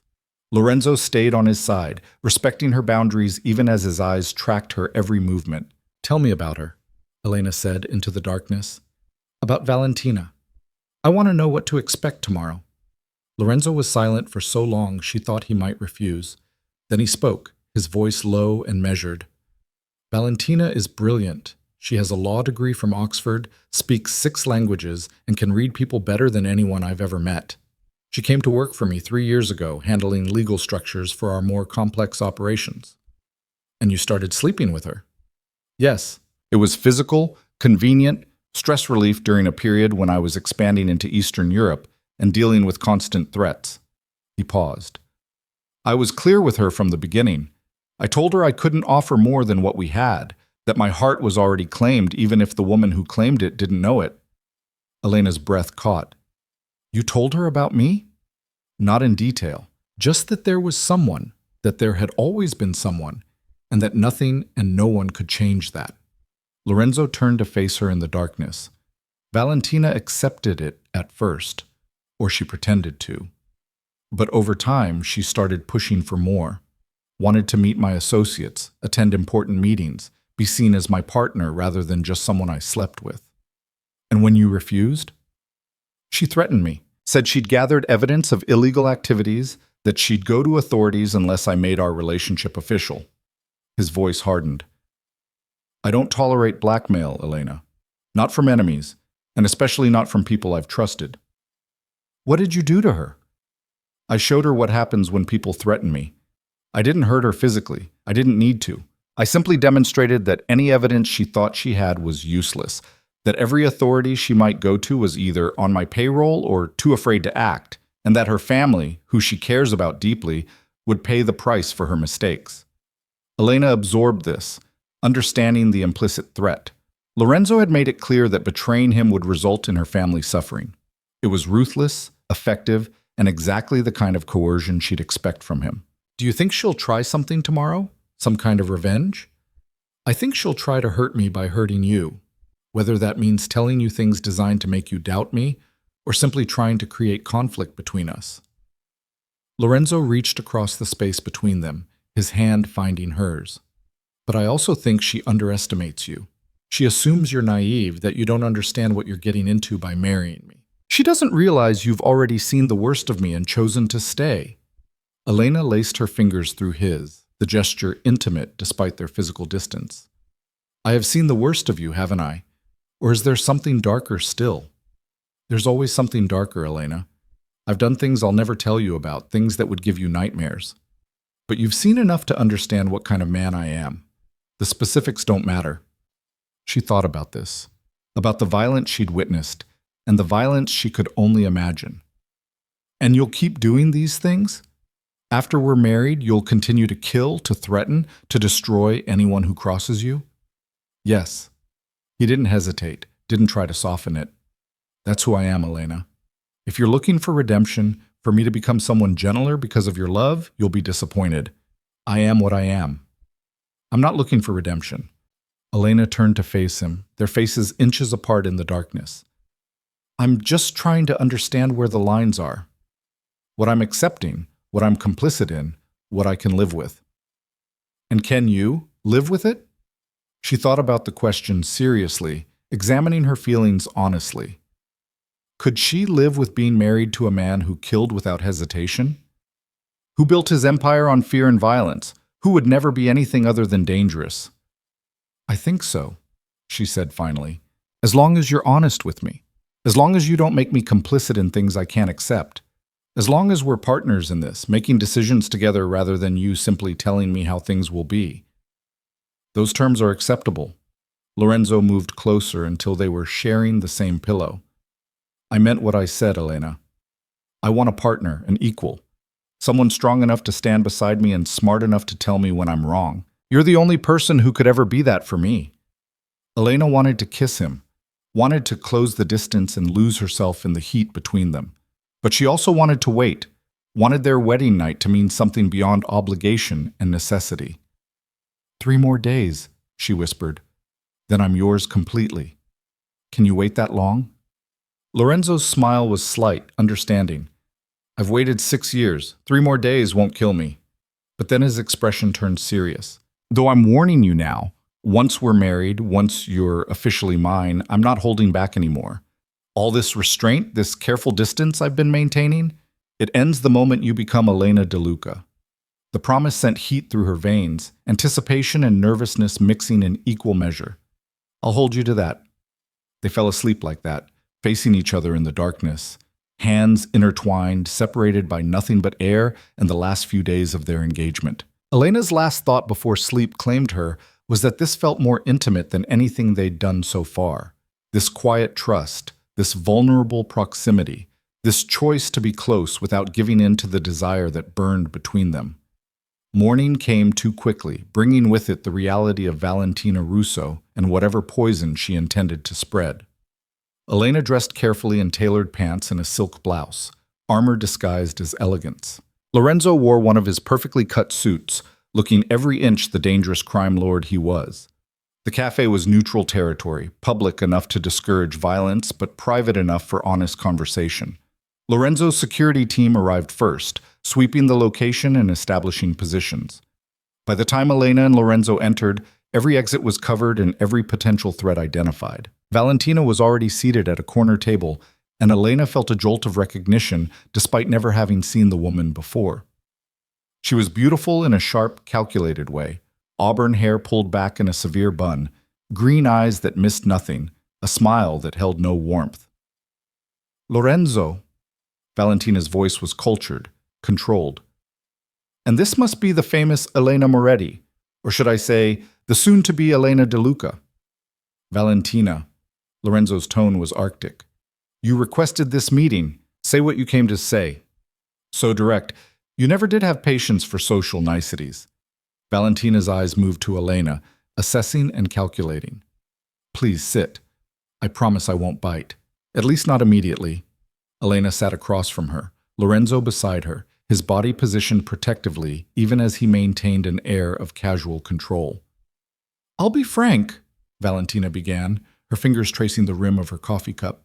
I didn't ask for this meeting to cause trouble. Despite what Lorenzo probably told you, I asked because I genuinely believe you deserve to know certain truths before you bind yourself to him irrevocably. What truths? Elena kept her voice neutral, curious. That Lorenzo De Luca is incapable of love. Oh, he's capable of obsession, certainly, of possession, of control, of wanting to own something so completely that no one else can have it. But love? Actual care for another person's well-being? Actual concern for their happiness beyond how it serves him? Valentina's smile was bitter. He doesn't have that in him, Elena. I learned that the hard way. You're confusing your experience with universal truth, Lorenzo said coldly. I never loved you, Valentina. I never claimed to. That doesn't mean I'm incapable of the emotion. Doesn't it? Valentina leaned forward. Tell me, Elena, has he told you he loves you? Actually said the words? Elena hesitated, and Valentina's smile widened. He hasn't, has he? Because he can't. The words don't mean anything to him. He can say he wants you, that he needs you, that you belong to him. But love? That requires vulnerability, selflessness, putting someone else's needs above your own. Lorenzo has never done that in his life. Are you finished? Elena asked calmly, surprising both Valentina and Lorenzo. Valentina blinked. I'm trying to help you. No, you're trying to hurt Lorenzo by undermining his relationship with me. You're assuming I'm naive enough to expect love from a man who's built his entire life on control and power. Elena leaned forward, meeting Valentina's eyes directly. I don't need him to love me, Valentina. I need him to be honest with me, to treat me as an equal, to protect me and my family, and he's doing all of that. You're settling for scraps? I'm accepting reality. Elena's voice was firm. Yes, Lorenzo is possessive. Yes, he's controlling. Yes, he's built his empire on violence and fear. I know all of this. I've witnessed it firsthand, and I'm choosing him anyway, not because I'm desperate or naive, but because I understand exactly what I'm getting and I've decided it's worth it. Valentina looked genuinely shocked, her calculated composure slipping. You can't be serious. You're actually okay with being owned like property? I'm not property. I'm his partner. There's a difference. Elena glanced at Lorenzo, seeing something like pride in his expression. And unlike you, Valentina, I don't need him to love me to know my worth. I know what I bring to this relationship, and so does he. The silence that followed was thick with tension. Valentina recovered her composure quickly, but Elena could see the calculation behind her eyes, the reassessment of her assumptions. I underestimated you, Valentina said finally. Lorenzo said I would, but I didn't believe him. I thought you'd be like all the other society daughters, beautiful, educated, and fundamentally naive about the world you were entering. Then you thought wrong. Elena stood, Lorenzo rising with her. If that's all you wanted to say, we're done here. Wait, Valentina's voice stopped them. There's one more thing, a warning, if you will. Go ahead, Lorenzo said, his tone suggesting this had better be good. The Russians, the ones you did business with when you first disappeared. Valentina's expression was serious now, all pretense of manipulation gone. They're not happy about your expansion into their territories. They're planning something for the wedding. I don't know what, but I know it's coming. Lorenzo's entire body went rigid. How do you know this? Because they approached me, wanted information about your security, your routines, your weaknesses. Valentina's smile was slight. I told them to go to hell, but I'm not the only person they've approached. Someone in your organization is feeding them information, Lorenzo. Someone close to you. The revelation hung in the air between them, deadly serious. Elena felt Lorenzo's hand tighten on her arm, saw the cold calculation in his eyes as he processed this new threat. Why tell me? He asked Valentina. Because for all my anger, for all the ways you hurt me, I don't want to see you dead. And more importantly, I don't want to see an innocent woman caught in the crossfire. Valentina looked at Elena. You may have chosen this life, but you don't deserve to die for it. Not yet, anyway. Do you have names? Lorenzo's voice was deadly quiet. The people the Russians approached? The traitor in my organization? No names, just whispers, rumors, patterns. Valentina stood, preparing to leave. But if I were you, I'd look at your newest recruits, the ones brought in during your Eastern European expansion. Someone there is playing both sides. She walked away without another word, leaving Elena and Lorenzo alone at the table. The cafe's other patrons went about their business, oblivious to the dangerous information that had just been exchanged. Do you believe her? Elena asked quietly. Unfortunately, yes. Lorenzo was already pulling out his phone, sending encrypted messages to Dante and his other security chiefs. Valentina is many things, but she's not a liar. If she says there's a threat, there's a threat. Then we postpone the wedding. Give you time to find the traitor, neutralize the threat. No. Lorenzo's response was immediate and absolute. That's exactly what they want. To disrupt our plans. To show that they can make me dance to their tune. We proceed as planned, but we tighten security. We investigate every person in my organization, and we prepare for the possibility of an attack. Elena thought about what this meant. Getting married while knowing someone was planning to kill them. Walking into their wedding knowing it could become a bloodbath. The thought should have terrified her. Instead, she felt a strange sense of clarity. Then we'd better make sure we're ready, she said. Lorenzo looked at her, something shifting in his expression. You're not afraid. I'm terrified. But I'm also determined. If they want to come after us, let them. We'll show them what happens when they underestimate what we're willing to do to protect each other. For the first time since she'd known him, Lorenzo looked at her with something that might have been awe. You're extraordinary, Elena Moretti. Absolutely extraordinary. Soon to be Elena De Luca? She corrected with a slight smile. You'd better remember that. His kiss was fierce and possessive, right there in the cafe, claiming her in front of anyone who cared to watch. And when they finally pulled apart, Elena saw the determination in his eyes that matched her own. They had 2 days until the wedding. 2 days to find a traitor, neutralize a threat, and prepare for a fight that could destroy everything they were building. But they would face it together, as partners, as equals. As Lorenzo and Elena, building an empire that no one, not the Russians, not traitors, not anyone, could tear down. Part 5. Lưu ý. Viết 6.000 đến 6.500 từ liên kết liền mạch với các phần trước trong câu chuyện, phạ hỏi thoại tạo thành một câu chuyện liền mạch khi ghép lại. Mỗi phần liền mạch với phần trước không giới thiệu lại câu chuyện ở đầu phần mới. Liên kết các phần của câu chuyện một cách liền mạch, sử dụng câu chuyện tiếp giữa các phần. Duy trì chủ đề, tránh ngắt quãng đột ngột, không sử dụng gạch đầu dòng hoặc tiêu đề phủ, phong cách kể chuyện Mỹ, Hoa Kỳ, giống văn giàu cảm xúc. Kể theo ngôi thứ 3, giữ đồ kịch tính không viết lan man, phần 5 giải quyết hết vấn đề và kết thúc trọn vẹn câu chuyện. Lưu ý trả lời trong mục tin nhắn không nhảy sang document, tri dân bắt buộc, không được xuất hiện trong nội dung truyền. Đây là một câu chuyện điện ảnh hoàn toàn hư cấu được tạo ra chỉ nhằm mục đích giải trí. Không đề cập hay ngụ ý rằng nó dựa trên sự kiện có thật, người thật hoặc câu chuyện có thật. Không sử dụng các cụm từ như dựa trên một câu chuyện có thật, theo ghi chép hoặc bất cứ điều gì tương tự. Tất cả các nhân vật, địa điểm, tổ chức và sự kiện phải hoàn toàn hư cấu. Show More 11/22 Part 5. The next 48 hours passed in a blur of controlled chaos. Lorenzo's organization moved with military precision. Every member of his security team vetted and re-vetted. Every new recruit from the Eastern European expansion brought in for intensive questioning. Elena watched the process unfold from Lorenzo's operations room, seeing the brutal efficiency with which he ran his empire. 3 men were identified as potential security risks. Lorenzo dealt with them personally, and Elena chose not to ask what that meant. Some things were better left unspoken, even between partners. But the traitor remained elusive. Whoever was feeding information to the Russians was smart enough to cover their tracks, careful enough to avoid detection. It gnawed at Lorenzo, this vulnerability in his organization, this crack in the armor he'd so carefully constructed.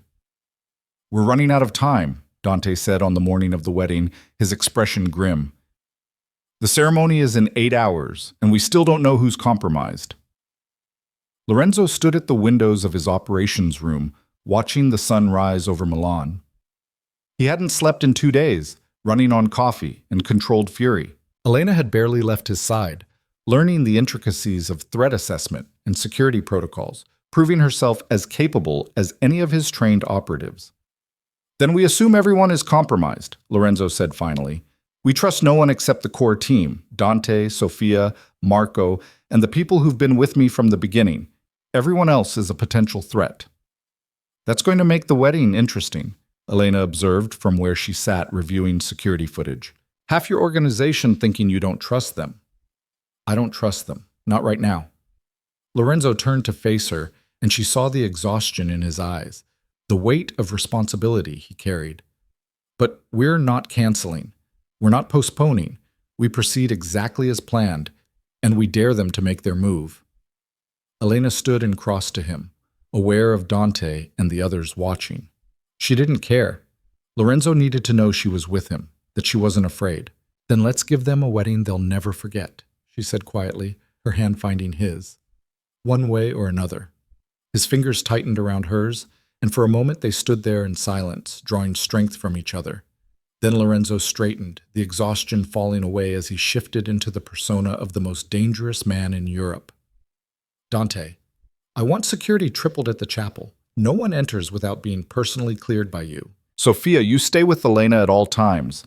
Marco, coordinate with the Moretti security. I want our people integrated. No gaps in coverage. He paused, his voice dropping to something deadly. And if anyone makes a move against her, against us, you eliminate them immediately. No questions, no hesitation, no mercy. The team dispersed to their assignments, leaving Elena and Lorenzo alone. She should have been getting ready, should have been with her mother and bridesmaids preparing for the ceremony. Instead, she was here, in the heart of Lorenzo's war room, choosing to face the threat alongside him. You should go, Lorenzo said, though his hand didn't release hers. Your mother will be wondering where you are. My mother knows exactly where I am. She's not naive, Lorenzo. She understands what today means, what we're walking into. And she's still allowing you to go through with it? Elena smiled slightly. She told me this morning that every Moretti bride faces danger on her wedding day. It's tradition, apparently. The question isn't whether there will be threats. It's whether we're strong enough to survive them. Lorenzo pulled her close, his arms wrapping around her. Elena melted into his embrace, letting herself have this moment of vulnerability before the chaos to come. I'm going to keep you safe, he murmured against her hair. No matter what happens today, no matter who betrayed us, I will keep you safe. I know, and I'm going to stand beside you while you do it. She pulled back just enough to meet his eyes. We're in this together, remember?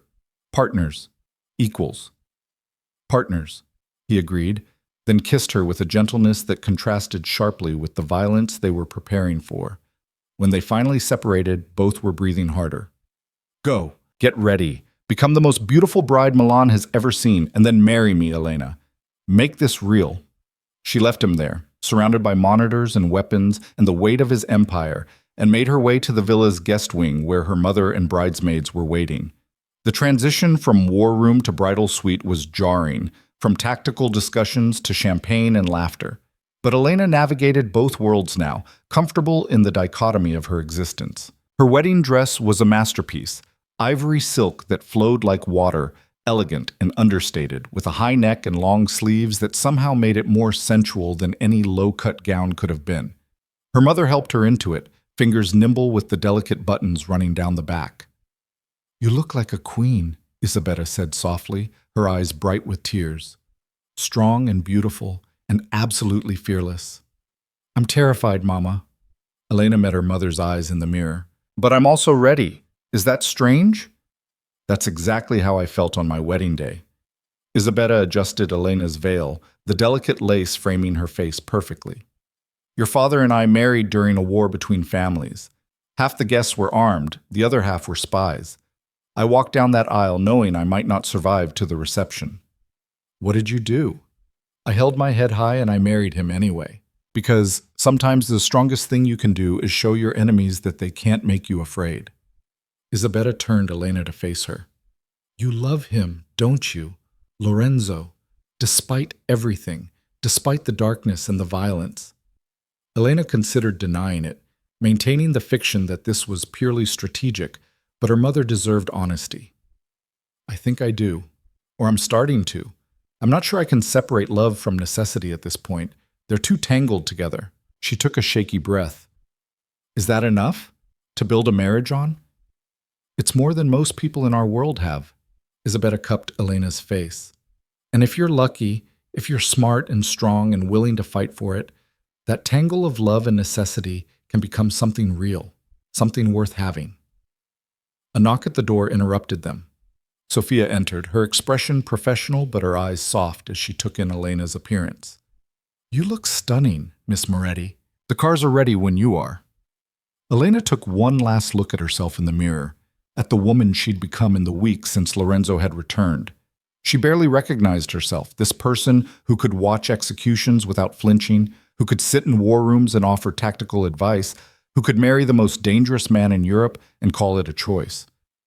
But she was ready, more than ready. The drive to the chapel was tense, their convoy moving through Milan's streets with military precision.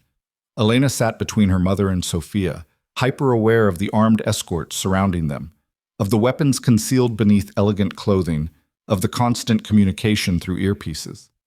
This wasn't a wedding. It was a battlefield dressed up in silk and flowers. The chapel looked exactly as it had when she and Lorenzo had renewed their oath, the same abandoned structure, but now transformed. Someone had repaired the broken windows, cleaned the stone walls, filled the space with thousands of white roses and candles. It was beautiful and haunting, a testament to Lorenzo's ability to make even ruins into something magnificent. Elena's father waited at the entrance, distinguished in his dark suit, his eyes reflecting pride and concern in equal measure. "You can still walk away," Vittorio said quietly as he took her arm. "Say the word, and I'll get you out of here. Damn the consequences." "I'm not walking away, Papa." Elena squeezed his arm. "I'm walking forward, into my future, whatever that holds." He nodded, accepting her decision even as worry creased his brow. "Then let's give you the wedding you deserve, cara mia. One that shows everyone exactly who you are, strong, fearless, and absolutely magnificent." The music began. A haunting melody played on strings. Elena took a deep breath and stepped through the chapel doors. The space was filled with people. Lorenzo's associates, her family's allies, representatives from organizations across Europe. Every face was carefully neutral, every guest thoroughly vetted. But Elena could feel the tension underneath the elegant facade, the awareness that this wedding was more than a ceremony. It was a declaration of power, a unification of empires, a line drawn in the sand, and at the end of the aisle, bathed in candlelight, stood Lorenzo. He wore a perfectly tailored black suit, his hair styled back, his expression intense as he watched her approach. But it was his eyes that caught Elena's attention, burning with possession and something that looked almost like reverence. This was the man who'd killed for her, who'd built an empire to protect her, who'd come back from the dead to claim her, and she was choosing to bind herself to him, knowingly and willingly. Elena walked down the aisle with her head high, her steps steady, her hand resting lightly on her father's arm. She saw Lorenzo's associates assessing her, saw the surprise in some faces as they recognized her strength. She was not the frightened bride they'd expected. She was something else entirely. When they reached the altar, Vittorio placed Elena's hand in Lorenzo's. The contact was electric, their palms fitting together perfectly, the scars from their blood oaths aligned. "Take care of her," Vittorio said quietly, the words both blessing and threat. "Or answer to me." "I will protect her with my life," Lorenzo responded, his voice carrying absolute conviction. "This I swear." The ceremony began, conducted by an officiant who clearly understood the gravity of what he was witnessing. Elena barely heard the words, too focused on Lorenzo's face, on the way his thumb traced circles on her palm, on the intensity of his gaze. When it came time for vows, Lorenzo spoke first. "Elena, I made you a promise 6 years ago in this chapel. A promise I kept even when you didn't know it, even when it cost me everything I was. Today, I make you new promises." His voice was low but clear, carrying to every corner of the chapel. "I promise to be your partner, your equal, your shield against the world. I promise to trust you with the truth, even when that truth is ugly. I promise to build an empire worthy of you and to share that power freely. And I promise to love you, not as a possession, but as the extraordinary woman you are. This I swear on my blood, my life, my soul." Elena felt tears prick her eyes at the unexpected emotion in his words, at the vulnerability he was showing in front of everyone. Then it was her turn. "Lorenzo, 6 years ago I swore myself to you believing in fairy tales. Today I swear myself to you knowing the reality, knowing your darkness, your violence, your capacity for ruthlessness, and I choose you anyway." She held his gaze, willing him to see her sincerity. "I promise to stand beside you, not behind you, to challenge you when you're wrong and support you when you're right, to be strong enough to survive in your world and human enough to remember why it matters. And I promise to build something with you, something that's ours, not just yours or mine, but truly shared. This I swear on my blood, my life, my soul." The officiant pronounced them married, and Lorenzo kissed her before the words had fully faded. It was a claiming, a promise, and a celebration all at once. Elena kissed him back with equal fervor, aware of the watching crowd but caring only about the man whose arms wrapped around her. When they finally separated, both breathing hard, the chapel erupted in applause. But Elena could see Dante moving through the crowd, his expression tight. Something was wrong. Lorenzo saw it too. His hand tightened on Elena's as Dante approached, leaning in to whisper something urgent. Elena watched Lorenzo's expression shift, going from newly married joy to cold calculation in the space of a heartbeat. "We need to move," he said quietly, his hand sliding to the small of Elena's back. "Now!" Before Elena could ask why, the chapel doors burst open. Armed men poured in, wearing tactical gear and moving with military precision. But these weren't Lorenzo's people. Elena could tell from the way Dante and the others immediately drew weapons, from the panic that rippled through the guests. The Russians had made their move. Everything happened in seconds. Lorenzo pushed Elena behind him, a gun appearing in his hand as if by magic. Dante and the security team formed a protective circle around them. Guests scattered, screaming, diving for cover as the first shots rang out. Elena's training kicked in. She dropped low, her hand finding the small pistol she'd insisted on carrying in a thigh holster beneath her wedding dress.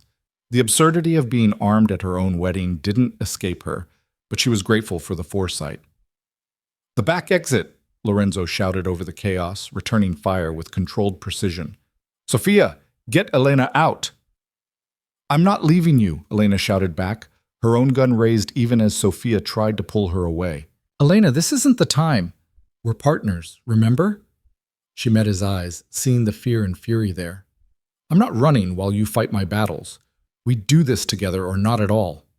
For a split second, Lorenzo looked like he wanted to argue.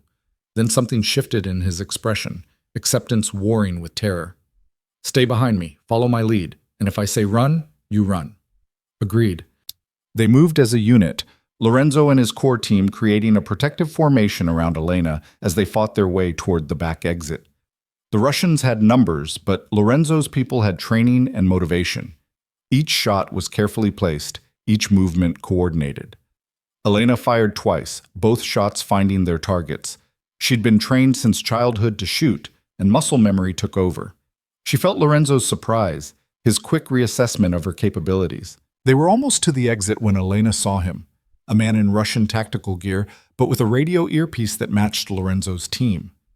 He was positioned behind Lorenzo's people, his weapon aimed not at the Russians, but at Lorenzo's back. The traitor, finally revealed. "Lorenzo, behind you!"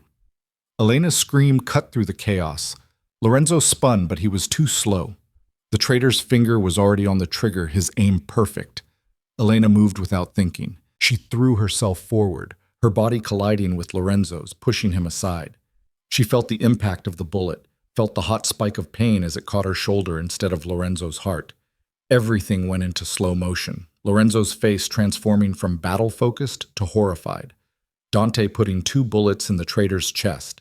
Sofia catching Elena as she fell, the white silk of her wedding dress blooming red. "Elena!" Lorenzo was there instantly, his hands pressing against the wound, his face pale. "No, no, no. Stay with me, amore mio. Stay with me." "I'm okay," Elena managed through gritted teeth. The pain was intense but manageable. The bullet had gone through her shoulder, missing anything vital. "Just a flesh wound." "You threw yourself in front of a bullet for me." Lorenzo's hands were shaking as he applied pressure to stop the bleeding. "You could have died." "So could you. That's what partners do, remember?" She tried to smile, but it came out as more of a grimace. "We protect each other." The firefight was ending around them, Lorenzo's people systematically eliminating the Russian attackers. Within minutes, it was over, dead bodies littering the chapel, the beautiful roses stained with blood, the wedding transformed into a massacre. But they'd survived, both of them. Sophia was already calling for their medical team, while Dante organized cleanup and interrogation of any surviving attackers. Lorenzo refused to move from Elena's side, his hand still pressed to her wound, his eyes dark with an emotion she'd never seen before. "You weren't supposed to get hurt," he said quietly, his voice rough. "I was supposed to protect you." "You did protect me. We protected each other." Elena reached up with her uninjured arm, touching his face. "That's what marriage means, Lorenzo. It's not about one person shielding the other. It's about standing together against whatever comes." His laugh was shaky, almost broken. "You're lecturing me about marriage while bleeding from a gunshot wound? Someone has to keep you grounded." She winced as Sophia adjusted the makeshift bandage. "How bad is it?" "Clean through, missed the bone and major arteries," Sophia reported. "You'll need surgery to clean it properly, but you'll survive. You were lucky." "Lucky," Lorenzo repeated bitterly. "You took a bullet at your wedding, and you're calling it lucky." "I'm alive, you're alive, we're married. That's pretty lucky in my book." Their private medical team arrived within 10 minutes, a doctor who was clearly accustomed to treating gunshot wounds quickly assessing Elena's injury. Lorenzo refused to leave her side even as they loaded her into an armored vehicle for transport to his villa's medical facility. The surgery took 2 hours. Lorenzo paced outside the operating room the entire time, his wedding suit still splattered with Elena's blood, his expression murderous. Dante tried to brief him on the aftermath: 15 Russian attackers dead, the traitor identified as a lieutenant from the Eastern European expansion, evidence found of a larger plot to eliminate Lorenzo and absorb his organization. But Lorenzo barely heard any of it. His entire focus was on the closed door, on the woman behind it who'd taken a bullet meant for him. When the doctor finally emerged, Lorenzo was on him instantly. "She's fine. The surgery went perfectly. No complications. She'll be sore for a few weeks, but she'll make a full recovery." The doctor smiled slightly. "Your wife is remarkably tough, Mr. DeLuca. Most people would have gone into shock from that kind of injury. She stayed conscious and coherent the entire time." "Can I see her?" "She's still waking from anesthesia, but yes, she's been asking for you." Lorenzo entered the recovery room to find Elena propped up on pillows, her shoulder heavily bandaged, her wedding dress replaced by a hospital gown. But her eyes were clear when they found his, and her smile was real. "Did we win?" she asked, her voice slightly slurred from the drugs. "We're alive. The Russians are dead. The traitor is identified." Lorenzo sat beside her bed, taking her uninjured hand. "I'd call that a win." "Good. I'd hate to think I got shot at my wedding for nothing." She squeezed his fingers. "Are you okay? You're not hurt?" "I'm fine. Because you saved my life." His voice cracked slightly. "You threw yourself in front of a bullet for me, Elena. You could have died." "But I didn't. I'm right here, and I'm fine." She tugged on his hand, pulling him closer. "And now we're married, officially. No matter what anyone tries to do, we're bound together." Lorenzo leaned down and kissed her, gentle and reverent, tasting salt from tears he didn't realize he'd shed. "I love you," he said against her lips. "I know Valentina said I was incapable of it, that I only knew obsession and possession. But she was wrong. I love you, Elena, completely, absolutely, in ways that terrify me." Elena's eyes widened, surprise and joy warring in her expression. "Say it again. I love you." He kissed her forehead, her cheeks, her lips. "I love you. I've loved you since you were 17 and swore yourself to me in that chapel. I loved you through 6 years of separation. I loved you watching from the shadows, building an empire so I could be worthy of you. And I love you now, bleeding and brave and absolutely extraordinary." "I love you too," Elena whispered. "I fought it. Tried to convince myself it was just necessity or obligation. But I love you, Lorenzo. Your darkness and your violence and your ruthless need to protect what's yours. All of it. All of you." They stayed like that for a long moment, foreheads pressed together, sharing breath and promises. Outside, Lorenzo's organization was cleaning up the aftermath of the attack, dealing with the bodies and the consequences. But in this room, there was only the two of them, husband and wife, partners, equals. "We should have a proper wedding night," Lorenzo said eventually, pulling back to meet her eyes. "Not in a medical facility with you recovering from surgery. We have the rest of our lives for proper wedding nights." Elena's smile was soft but mischievous. Right now, I just need you here, beside me, exactly where you belong. Lorenzo kicked off his shoes and carefully arranged himself on the hospital bed beside her, mindful of her injury. Elena curled into him as much as her bandaged shoulder would allow, her head on his chest, listening to his heartbeat. "Tell me about the traitor," she said quietly. "Who was he?" "Alexei Volkov, one of my lieutenants from the Russian expansion. He'd been feeding information to his old organization for months, waiting for the perfect moment to strike." Lorenzo's voice was cold. "He's dead now. Dante made sure of it. And the Russians? What happens now?" "Now we go to war. Properly. This time." His hand stroked her hair, the gesture soothing despite the violent words. "They attacked us at our wedding, Elena. Tried to kill us on what should have been the happiest day of our lives. There's no coming back from that." "How long will it take?" "The war." "Weeks, maybe months, but we'll win. We always do." He paused. "Though you're sitting this one out, you're going to recover and I'm going to handle it." Elena lifted her head to glare at him. "We just had this conversation, Lorenzo. Partners, equals. I'm not sitting anything out. You were shot today. Because I chose to be. Because protecting you was more important than protecting myself." She held his gaze. "I'm not fragile, Lorenzo. I'm not going to break because I took a bullet. If anything, it proved I'm strong enough to stand beside you in this world." Lorenzo studied her for a long moment, conflict clear in his expression. Finally, he sighed. "You're going to be the death of me, Elena DeLuca." "Elena DeLuca," she repeated, testing the name. "I like the sound of that." "So do I." His kiss was soft, promising. "My wife, my partner, my equal." "You're everything," Elena added quietly. "My everything," Lorenzo agreed. They spent the night in the medical facility, Lorenzo refusing to leave Elena's side despite the chaos requiring his attention elsewhere. Dante handled the immediate aftermath, bodies disposed of, witnesses managed, the narrative carefully controlled. By morning, the story circulating through Milan's underworld was clear.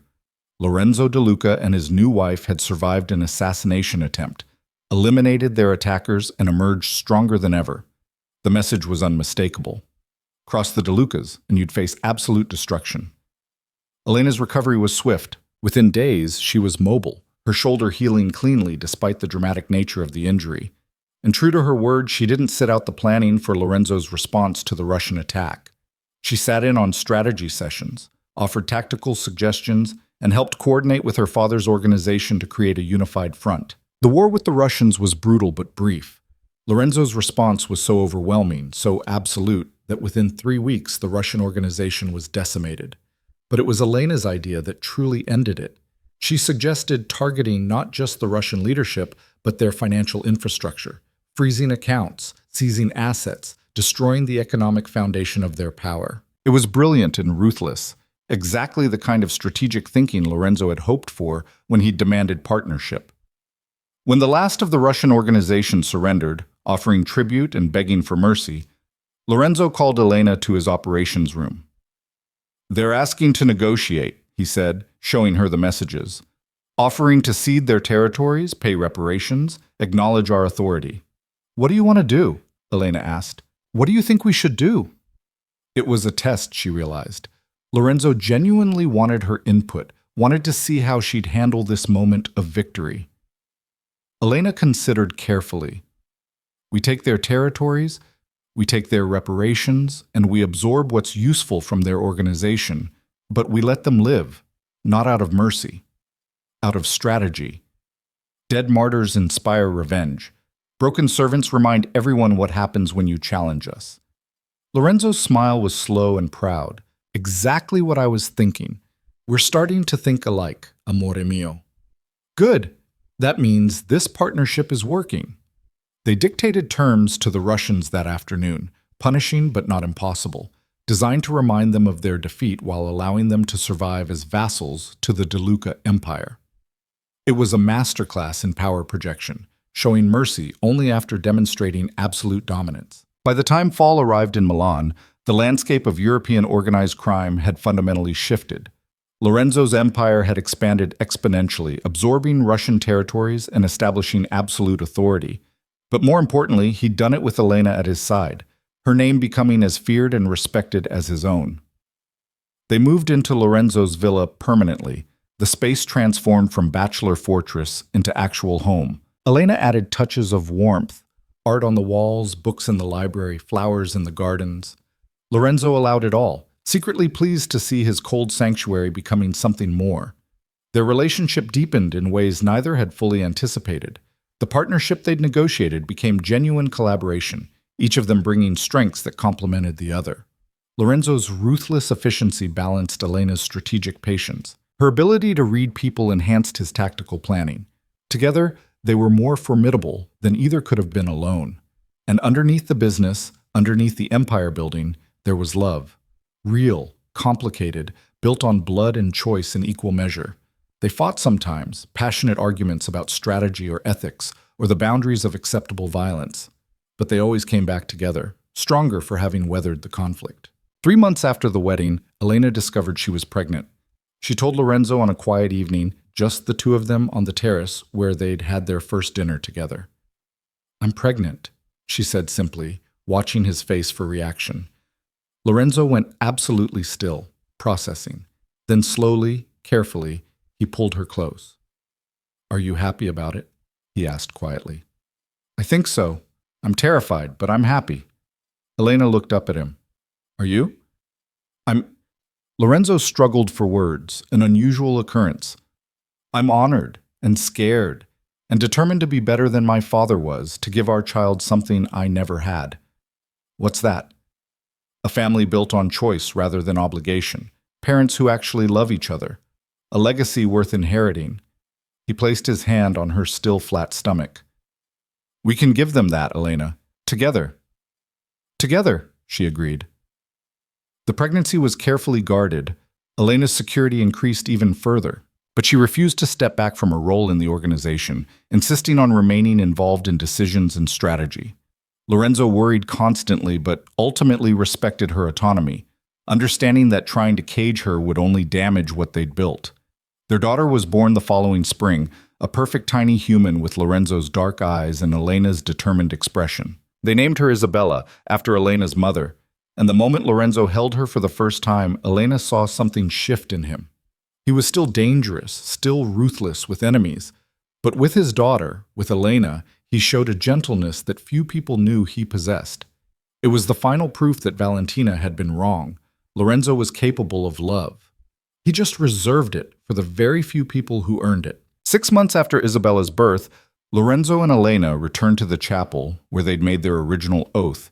It had been fully restored, transformed from abandoned ruin into something beautiful, a private sanctuary that belonged only to them. They stood at the altar, Isabella sleeping in Elena's arms, and renewed their vows. But this time there was no blood, no obligation, no external pressure. Just two people who'd chosen each other, who'd built something extraordinary together, who'd survived assassination attempts and wars, and the darkness of their world to create something worth protecting.